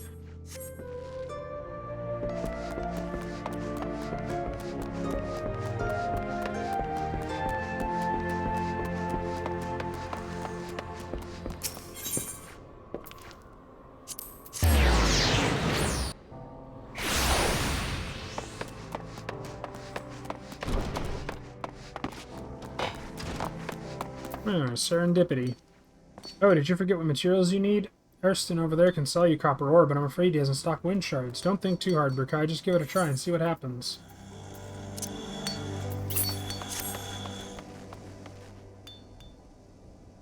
You know, I think this is quite... utter garbage. The worst. Not even fit for making a chamber pot. Quiet, Gigi. I'm the guildmaster. I get to decide what's fit for a chamber pot. Ahem, please excuse me. He gets a bit overzealous at times. Gigi is my assistant, but he has a habit of butting in with his opinions. He's an automaton. Most mimettes are rather simple, capable of no more than rudimentary speech. They can be relied upon for menial tasks for little else. Gigi, on the other hand, is quite intelligent and quite stubborn, I might add. I suspect that's due to his age. He's been with the guild for an eternity, ever attending each guildmaster, but recently he's been coming and going as he pleases. Kneel before Gigi, the one true guildmaster. Respect my authority, ignorant mortal, or suffer my wrath. It's like this every day, Berkai. I'm afraid the experience he's accumulated over a century of assisting guildmasters has made him arrogant. It's quite intimidating, really. I may be the guildmaster, but he's like a walking, talking archive of all knowledge to do with our craft. Oh, I completely forgot about your ingot. Sorry. As I was about to say, I think this is very, very good for a beginner. It's reasonably pure and well-formed. I dare say you've got a knack for this, Berkai. What you need now is practice. A mammoth is a little robot with a gigantic head. And this one is wearing red and gold with a little white puffball. So keep practicing with your hammer and come back here when you've gotten more comfortable using it. Bugger off, Greenhorn. It's fuck you o'clock.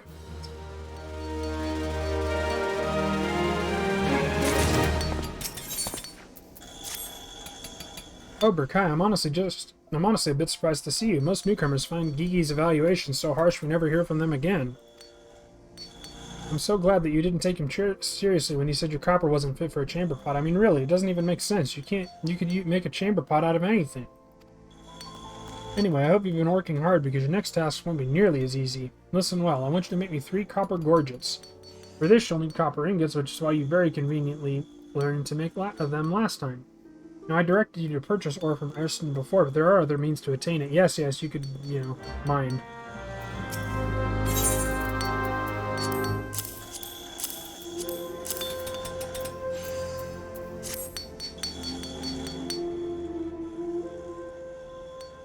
There's the copper gorget. Well, in my opinion... Gorgets. Your gorgets are gorgeous, Greenhorn. Oh, wait, I meant grotesque, ungodly, an affront to the gods themselves. For shame. Beg your pardon, Berkai. I'm afraid that constructive criticism isn't one of Gigi's strong points. But where was I? Ah, yes. Your gorgets are well made, strong and functional, and that's the least they should be, as they're meant to protect one's throat. When it comes to basic pieces like these, we don't have much creative freedom. Still, this doesn't mean we should put in less effort. Especially since the techniques used to craft simple accessories are the same ones used to craft elaborate ones. Now then, you've learned how to handle your hammer, but there's another tool I'd like you to get acquainted with. With this grinding wheel, you'll find it easier to add the finishing touches when you craft. Try using it and you'll see what I mean. Keep your nose to that grinding wheel and you'll be ready for your next challenge in no time.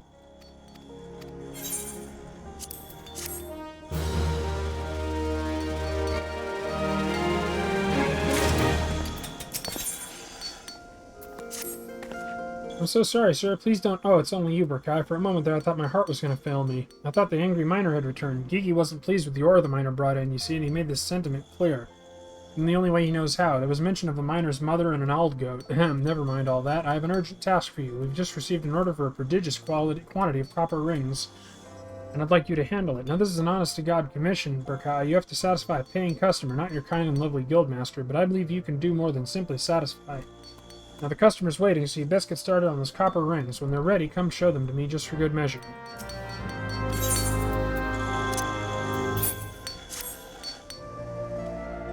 Whew. Niggy copper rings, eh? I've seen worse. Oh, Gigi, must you always be so... Wait a minute, did you just say you've seen worse? Okay, that's as good as a compliment coming from him. I mean, when you consider what a scathing critic he usually is, perhaps the fact that he's not saying anything more insulting is a sign he likes it. After all, he's called your previous work utter garbage and an affront to the gods themselves. I half expected him to call these rings abysmal failures, or I probably should take this... I should probably take this opportunity to teach you a thing or two about what you made. Copper rings are, well, rings made of copper. They can be used to make chains and chainmail. You probably already knew all that.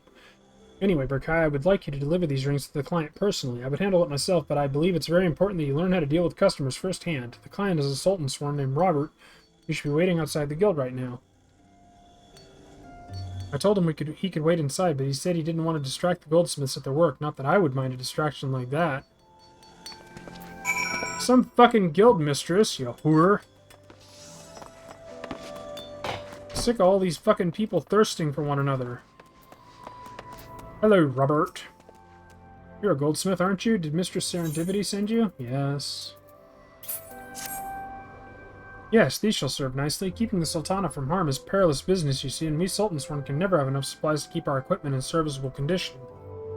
You may inform Serendipity that she can expect full payment soon, and I send her my fondest regards. They're gonna fuck. But I don't care about that. I have gold to make. How did it go, Berkai? What did he say about me? I mean, about your work. Oh, Anyway, seeing as how well your very first commission went, I have high hopes for those to come. In fact, why don't you speak to Eustace down at the quicksand and see what Oh, the leaves. Level 15. You would not believe what just happened, Berkai. Gigi touched my bottom. I was assisting one of my goldsmiths when he reached out and grabbed it without warning. Then he has the gall to say that my bottom lacks sufficient shape and tone. I feel so violated and insulted. I'm glad Robert wasn't here to... Oh, that reminds me. Robert was back again with another commission. This time he wants a pair of fang earrings and a brass gorget made. And not just by any goldsmith, mind you. He specifically requested the artisan who crafted the rings. That's you, Berkai. He must really be impressed by your work. When the accessories are ready, pray present them for my inspection. I want to ensure Robert's completely satisfied. Wait. What am I missing? A brass gorget. And...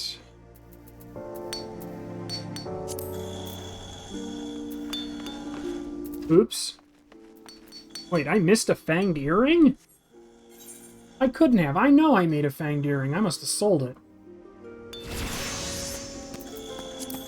Oh my. Well.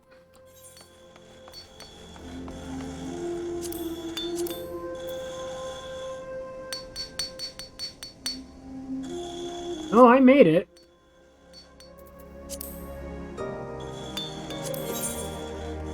Oh, I have it equipped.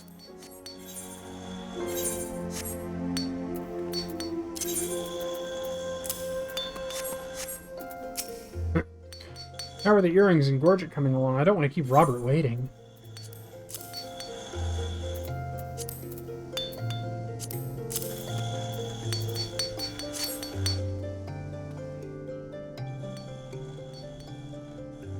Impressive work, Burkai. You clearly have an affinity for brass. The fine touches on these earrings in particular are...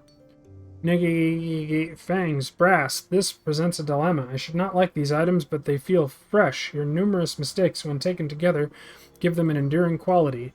I am reminded of serendipity, her meager bosom, and untoned buttocks, her... Gigi, I'll have you know that my bosom is quite ample and my bottom is as firm as it can be. I simply don't wear clothing that...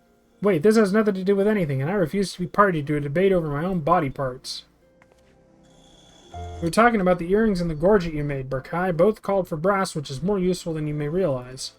While it isn't the fanciest metal around, it can be made to resemble gold in appearance if shaped and polished well, and despite Gigi's comments, I believe you've done an excellent job. Robert will doubtless agree. Since you requested that you make these items, I suppose you should be the one to deliver them. Ugh, you'll find them outside as before.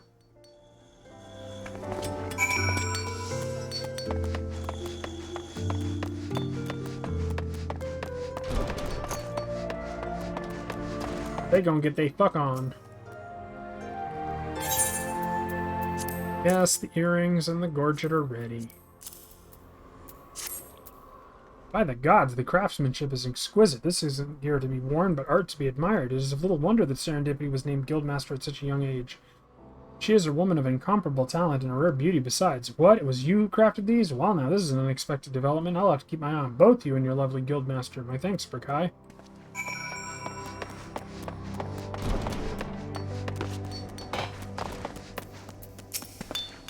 You thought it was my handiwork? I don't know what to say. For a customer to mistake your work for mine speaks to your growth as a goldsmith.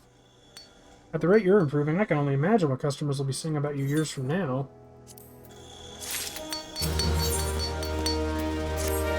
Burkai, oh gods, you should have seen it. It was glorious. A golden brown apple tart, freshly baked by a Bismarck-trained chef. I was saving it for an afternoon snack, and the moment I turned my back, that little terror ate it. Gigi ate it. Mammoths can't even taste food, and he had the nerve to criticize my diet, saying it would lead to further deviation from conventional standards of beauty. Gods, I just... Ugh. Pardon my outburst. That's not why you're here. Keeping your skills sharp, I trust. You know, it occurs to me the past 2 tasks I gave you weren't proper lessons. How about I teach you something new? What do you know about my materia? Yeah. Materia.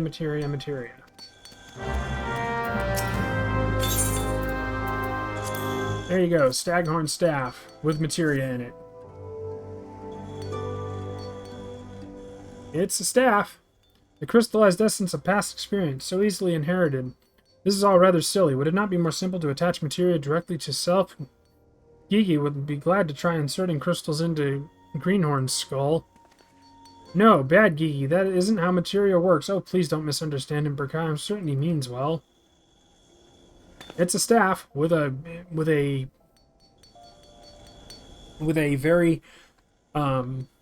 dapper head with a gem in the middle. As for your staff, it's very well made, and the materia is perfectly melded. Nicely done. Perhaps you're wondering who would prefer a staff with a headpiece of bone over one studded with jewels. Well, the thaumaturgist favors such equipment. Fangs and horns are the weapons of beasts used to kill and defend. Few materials are better suited than these for channeling the dark arts, or so I understand. I'm the furthest thing there is from a trained thaumaturge, but even I can sense the arcane magics residing within this staff. Anyway, I trust you've learned something today of the importance of searching the markets and how to handle materia. I hope this knowledge serves you well in your future endeavors. I like their little byplay.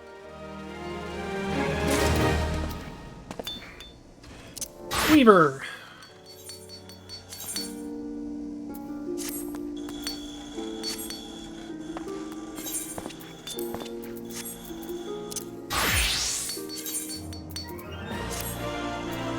it's daytime.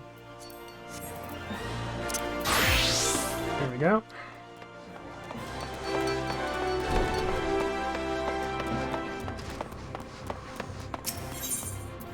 Then I can finally sell all this shit.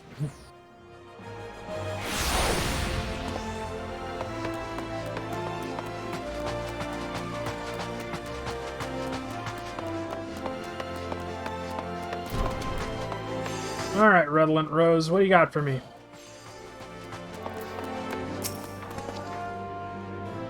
Gigima can provide the Moko grass, but you must procure the lightning shards, or have you made your yarn already?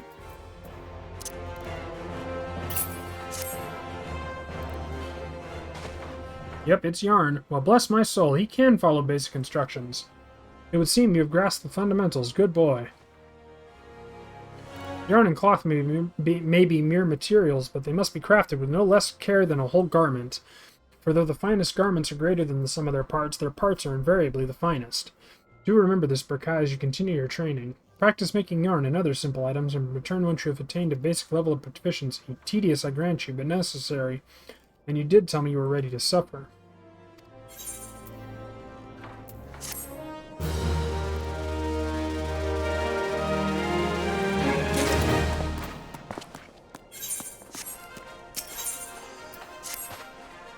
Back so soon? Very well, let's resume your training. Since last we spoke, you will doubtless have spent your time making the basic products of our trade, namely yarn and cloth.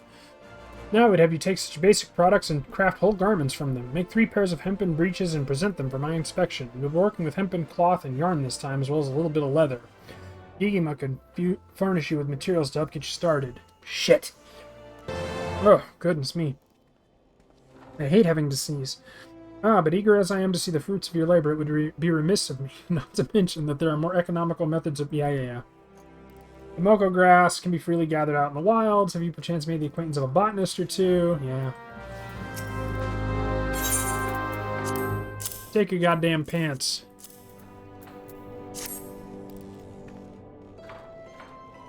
They are pantaloons.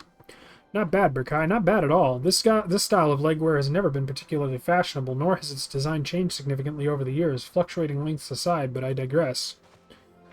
I wondered if you might try for a variation on the conventional design, but I see you have opted for orthodoxy, a wise decision in this case. Hempen clothing is inexpensive and durable, making it popular amongst farmers, miners, and others who work the land. Such customers value comfort and mobility over all else. They may appreciate more elegant forms, but they will not sacrifice function for them. Each garment has a purpose, Berkai, a purpose that you should always bear in mind. A scalloped hem is about as useful to a miner's as nipples on a gladiator's breast. I mean, that is an apt comparison, I give him that. Now then, having completed your latest task, I believe you have earned this spinning wheel. Use it in combination with your needle and your work will benefit from it. Saying that, it will of course take you a little while to become accustomed to using the tools together. You need not worry, though. I fully intend to give you ample opportunity to acquire the knack. In fact, I won't be teaching you anything else until you have. By the time that spinning wheel feels like it belongs in your hand, I dare say I'll have thought of a new task for you. Until then, my boy. Yes, I know.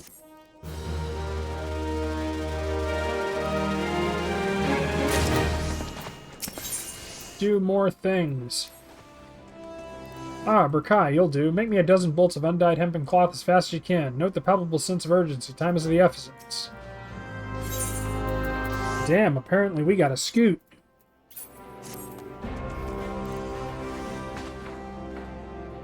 Praise Naimia for bringing you here when she did. There wasn't time to explain before, but Sunsilk Tapestries has the honor of supplying the immortal flames. Noble patrons to be sure, but one whose needs can be rather difficult to predict. On this particular occasion, a detachment of ale-soaked adventurers from the Foreign Brigade thought the Silver Bazaar an appropriate location for a bout of fisticuffs, resulting in a pressing need for bandages. Ordinarily, we would not accept such a large commission on short notice, but the Foreign Brigade is a favorite of her grace. It would not do to let her troublemakers suffer, even if they did bring it upon themselves. And so your lovingly woven fabric will soon be wrapped around the cracked heads, gashed knees, and split knuckles of said ruffians. Still, your time hasn't been entirely wasted. I dare say you can now weave hempen cloth in your sleep, which is a handy talent to have given the fabric's many uses. You've made progress, in short. In fact, I do believe you're ready to undertake commissions. Yeah. Go to the Adventurers Guild, all that shit.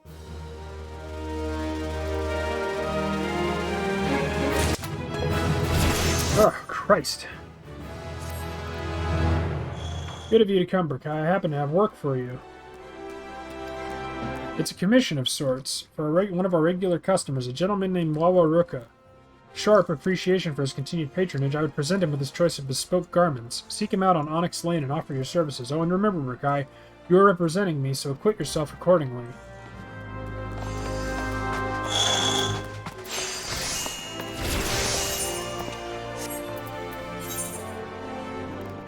Seriously? Right next to the Miners Guild? Alright.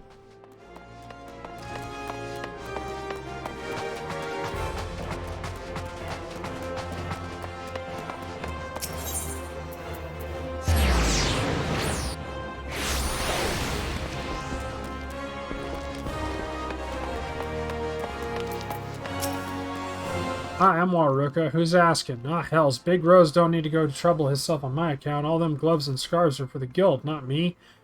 I'm something of a quartermaster around here, you see, and the lads go through gear faster than a goblin chewing on a chunk of mithril, but if the big man insists, it'd be rude not to accept. Now then, I reckon I could do with a new cotton scarf, aye, and a pair of cotton shepherd slops and all. Ones I got are on their last legs, see, been meaning to get around to replacing them. I expect you want me to come to the guild for a fitting, will you? See you there, then. So he's an old miner. Fair play.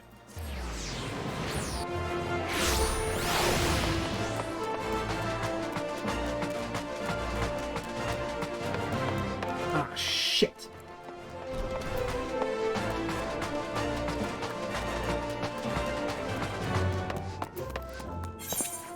Cotton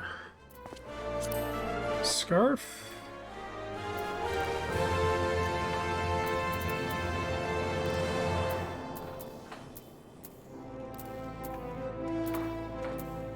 Cotton.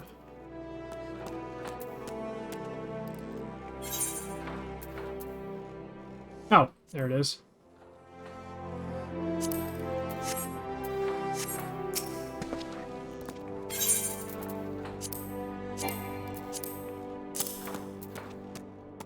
Cotton scarf and cotton slops.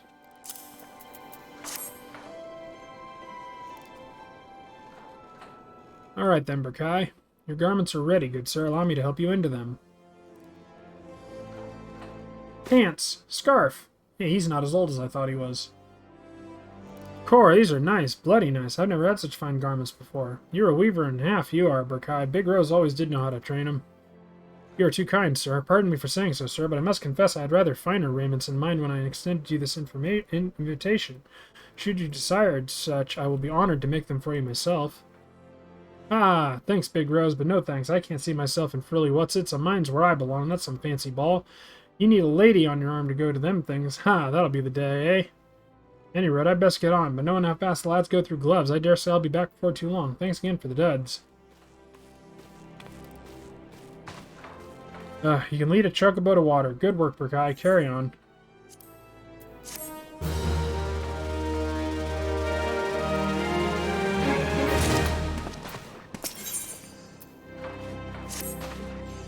Your time has come, Burkai. Today you will work on behalf of Sunsilk Tapestries. Your client is heir to a vast fortune, a rare sort of individual of this city, I know. Like many men of means, ever does he seek to new Epicurean delights. I can only imagine what he desires this time. I thought it best for you to go meet with the man yourself, so I've taken the liberty of scheduling an appointment for you at Sunsilk Tapestries shops on the steps of Nald. And as I'm sure you're aware, that's on the other side of the city, and men like Mama Jaru are not fond of waiting. In short, hurry!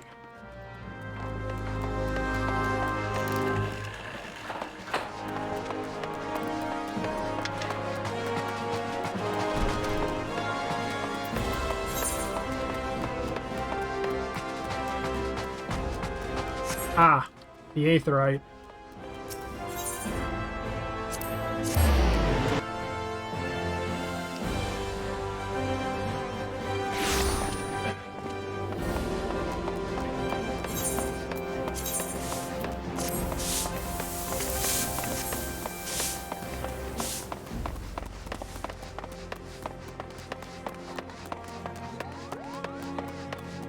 Ooh, he's a white-haired Lalafell. No, I cannot spare a gill, you disgusting parasite. Really, if your kind put half as much effort into finding a job as sponging off upstanding... Oh, the weaver! It was a reflex. I have had to fend off far too many beggars this day. I should warn you that I have very specific requirements which must needs... Damn it! Which must needs be fulfilled to the letter, but I recently discovered that I possess a prodigious talent for the gladiatorial arts and am reliably informed that only the most expertly crafted equipment will allow me to realize my full potential. I want a cotton acton, but not just any. It must be enhanced with materia. The ordinary kind is fit to be worn only by peasants. Understood? Good. Now then, I believe you have a job to do. Dick! Fucker makes me travel all the way out here, and I gotta go all the way back. Look, it's a horror.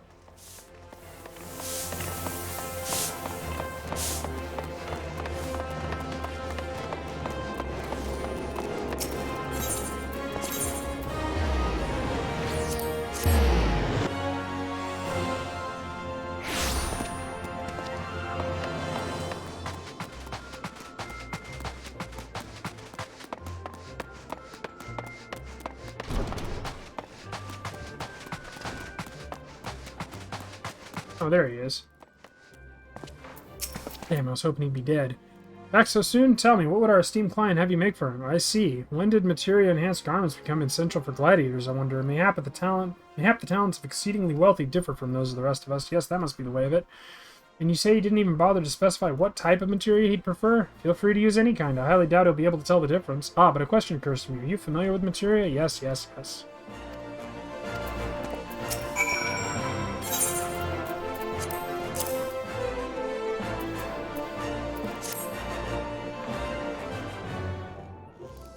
Sir, your acton is ready, if you would.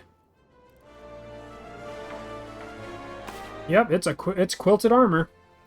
Well, it appears to be satisfactory. I only hope it will survive my rigorous training regimen. I shall have one of my manservants deliver the payment on the morrow. In lieu of your customer's gratitude, allow me to express mine. Thank you, Burkai. I don't doubt this has been an unenjoyable experience for you, but remember, while we are under no obligation to respect such clients, we must always be seen to respect their wishes. As I suspect you've begun to realize, appearances are akin to reality in this city. It is for this reason that our work is in such great demand. It is, after all, the weaver's task to make the world see the client as the client wishes to be seen. With that in mind, I must congratulate you on a job well done. When I watched that little turd saunter out, he actually said turd. I almost mistook him for a gladiator. That is getting screenshotted and shared on my Discord. Hang on. Alright, there. I've had my fun.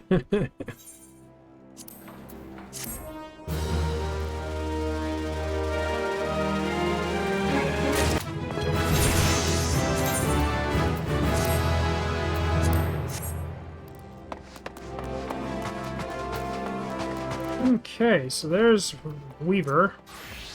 And finally, Alchemist.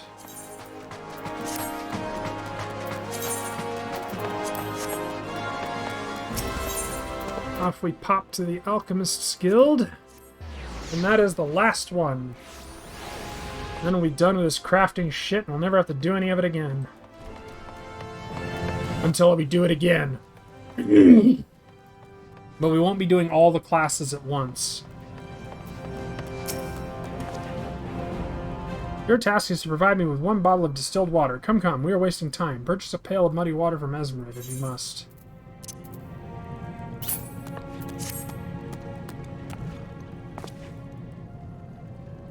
Ha ha ha, mwahaha, magnificent. Your transformation into an alchemist has thus begun. You understand the liquid treasure you have made? Yes, it is still simply water, but now possessed of an almost limitless potential. In a properly distilled state, water provides the base ingredient for all manner of wondrous concoctions. On the other hand, a potion created with impure water is not only unlikely to have the desired effect, it may very well poison the imbiber. Look well upon the substance you have refined. They're in mugs! See how crystal clear it has become, not the most flavorful of libations, but still refreshing to pour over one's head on a stifling summer afternoon. Tell me, how did you feel in the instant of its purification? Such a fine result must have sent thrills of excited satisfaction down your spine. Yes, I know well that satisfaction. To glean a pristine drop from filthy swill, it is a miracle born of mortal artifice. Nothing can compare to that rush of triumph in the moment when the physical laws bend to one's will. Nothing. The greater your mastery of alchemy, the more ecstatic that feeling becomes. Go, fill your chambers with bottles of distilled water and revel in each success. I return now to my experiments. When next you disturb me, I shall expect your skills to be worthy of a guildmaster's chosen assistant.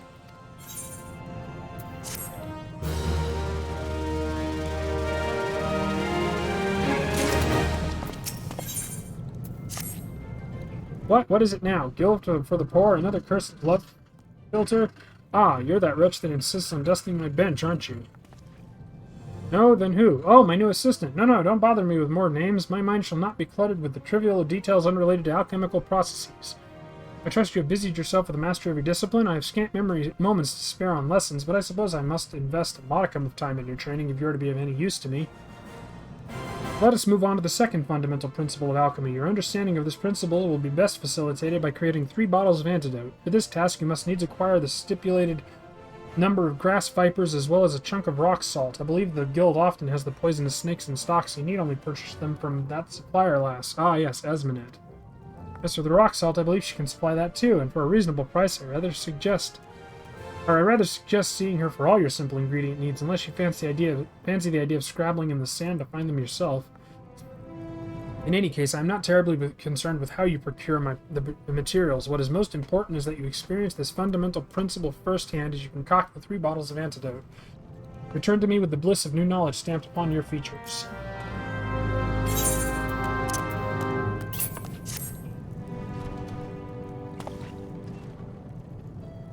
Yep, they're bottles of antidote, all right. Aha, an excellent result. My precarious protege. I see you have attained the optimum viscosity without clouding the crimson hue. It will be most interesting to see how well these mixtures perform on live test subjects. Well, of course they'll be poisoned. How else would I gauge the efficacy of your work? But never mind that. What have you learned of the second alchemical principle? You have produced a helpful compound by combining otherwise mundane or lethally harmful substances. Has this not expanded your awareness of what is attainable with this profession? Just as it is possible for a medicine to act as a poison in sufficient amounts, so it is possible for poison to be utilized as a cure. Your successful creation of these antidotes is evidence of this very fact. Those without a knowledge of alchemy would spare not a second glance for the venomous grass viper, but mix its venom with the appropriate amount of rock salt, and people will flock to your door to purchase your miraculous remedy. Study, experiment, and reveal worth in the most unexpected of places. The desire for sustenance and the rest will become as minor annoyances once you have learned the joy of such discoveries.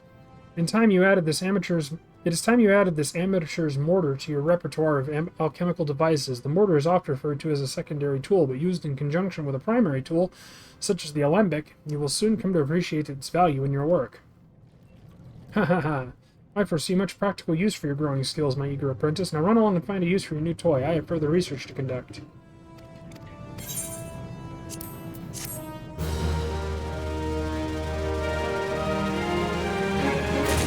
I like him. He's quite insane.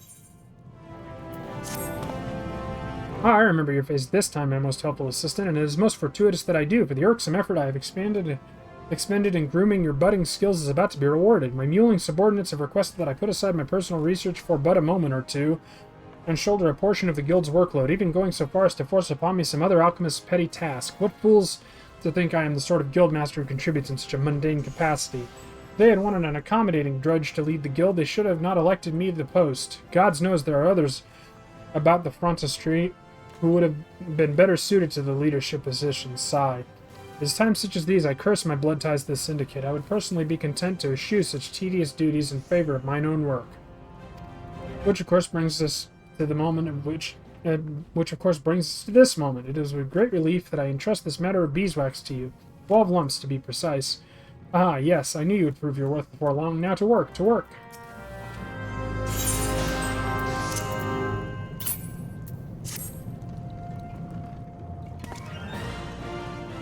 There you go, big old lumps of beeswax. These will never be used for the Sultana's bedchamber candles, but the quality is passable, I suppose. This is indeed a wonderful arrangement. Perhaps I should pass on to you the mantle of Guildmaster and its vexations entirely.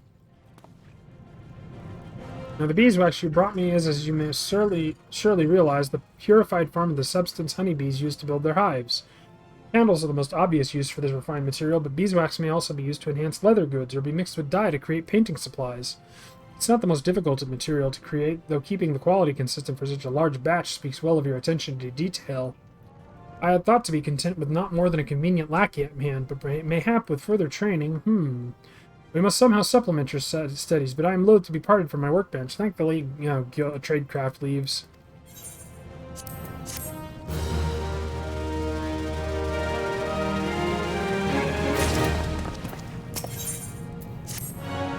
Snore, then mix the grunt. Too volatile. Snort. What? Oh, it's you. Have you not yet learned to concoct potions in your sleep? Admittedly, the results are not always what one dreamed they would be. Now, might I deduce from your unrequested presence that you deem your skills sufficiently sharpened and seek further instruction, or do you simply derive some perverted sense of enjoyment from my irritable reaction? Whichever the case may be, alchemy is certainly a discipline for the curious and the curious of nature. Now, allow me then to assign you another task. This time I require you to create 1 potion of intelligence and 1 potion of dexterity. I am at a critical juncture in my research, so I shall dispense with any lengthy explanation. Surely you need not have me list every eye of newt and fang of bat you need at this point in your education.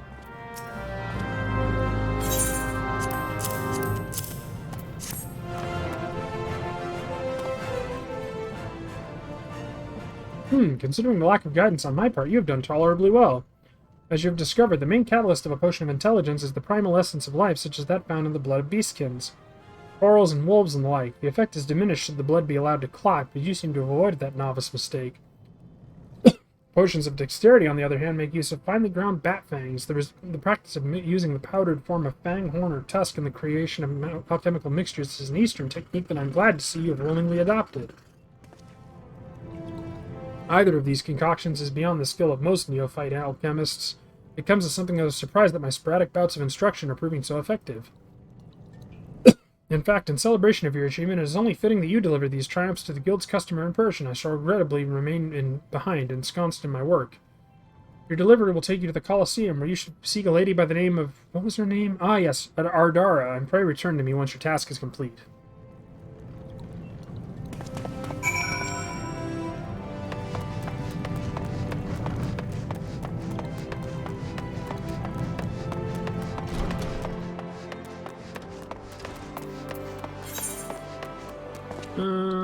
Gladiators Guild.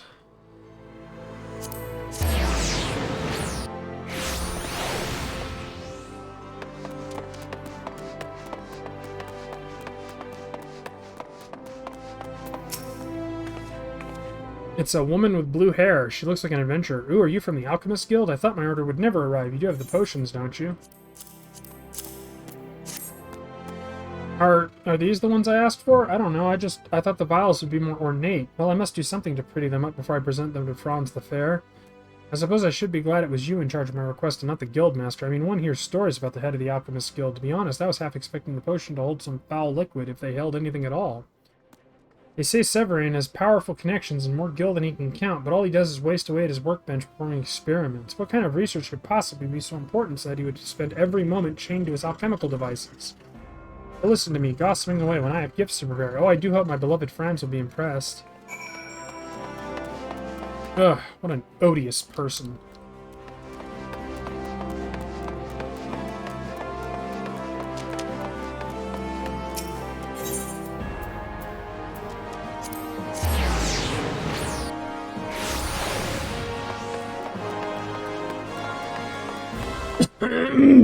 Back to the Alchemist Guild we go, back to Severin. Snore. Snort. Hey, oh, my loyal assistant, huh? The task is done? I'm sure I made not the slightest mention of any task, but now that you mention it, I do seem to recall dropping some niggling irritation into your capable hands. And what then has transpired? I see. More concerned with the vessel than the contents, was she? I don't expect much more from those who are not intimately acquainted with alchemy's true beauty. Of course, I'm finding I can no longer count you among the rabble. Should you continue down this path of mastery, the day might come when you too might join me in the quest for alchemy's ultimate snore. What? Yes, oh yes, I almost forgot the manner of payment. Now we both best be returning to our work.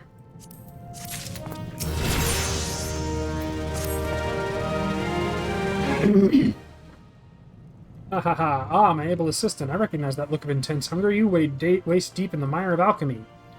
Well, it is that you display such desire for... It is that you display such desire. That is a weirdly structured sentence. For I stand ready with a task that will further test and expand your proficiency. I have a request from an arcanist by the name of... Well, I have a request from a certain arcanist. He requires an alchemist to construct for him an engraved hard leather grimoire. But as is so often the case, the matter is not as simple as it first appears. Yew-logs, one of the materials used in the creation of the tome, will not be found in any Uldan stall. Thus it falls for you to, take up botany and gather the material yourself, or almost as bothersome, scour the market boards at the Sapphire Avenue Exchange.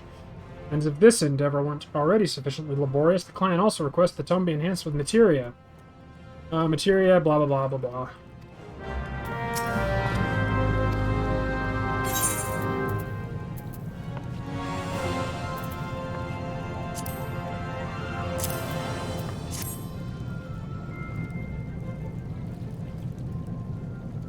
Ah, not a moment too soon. You may see for yourself the Arcanist's reaction to your undoubtedly fine work. I sent word that he should visit the guild forthwith, thus avoiding the tiresome business of delivery.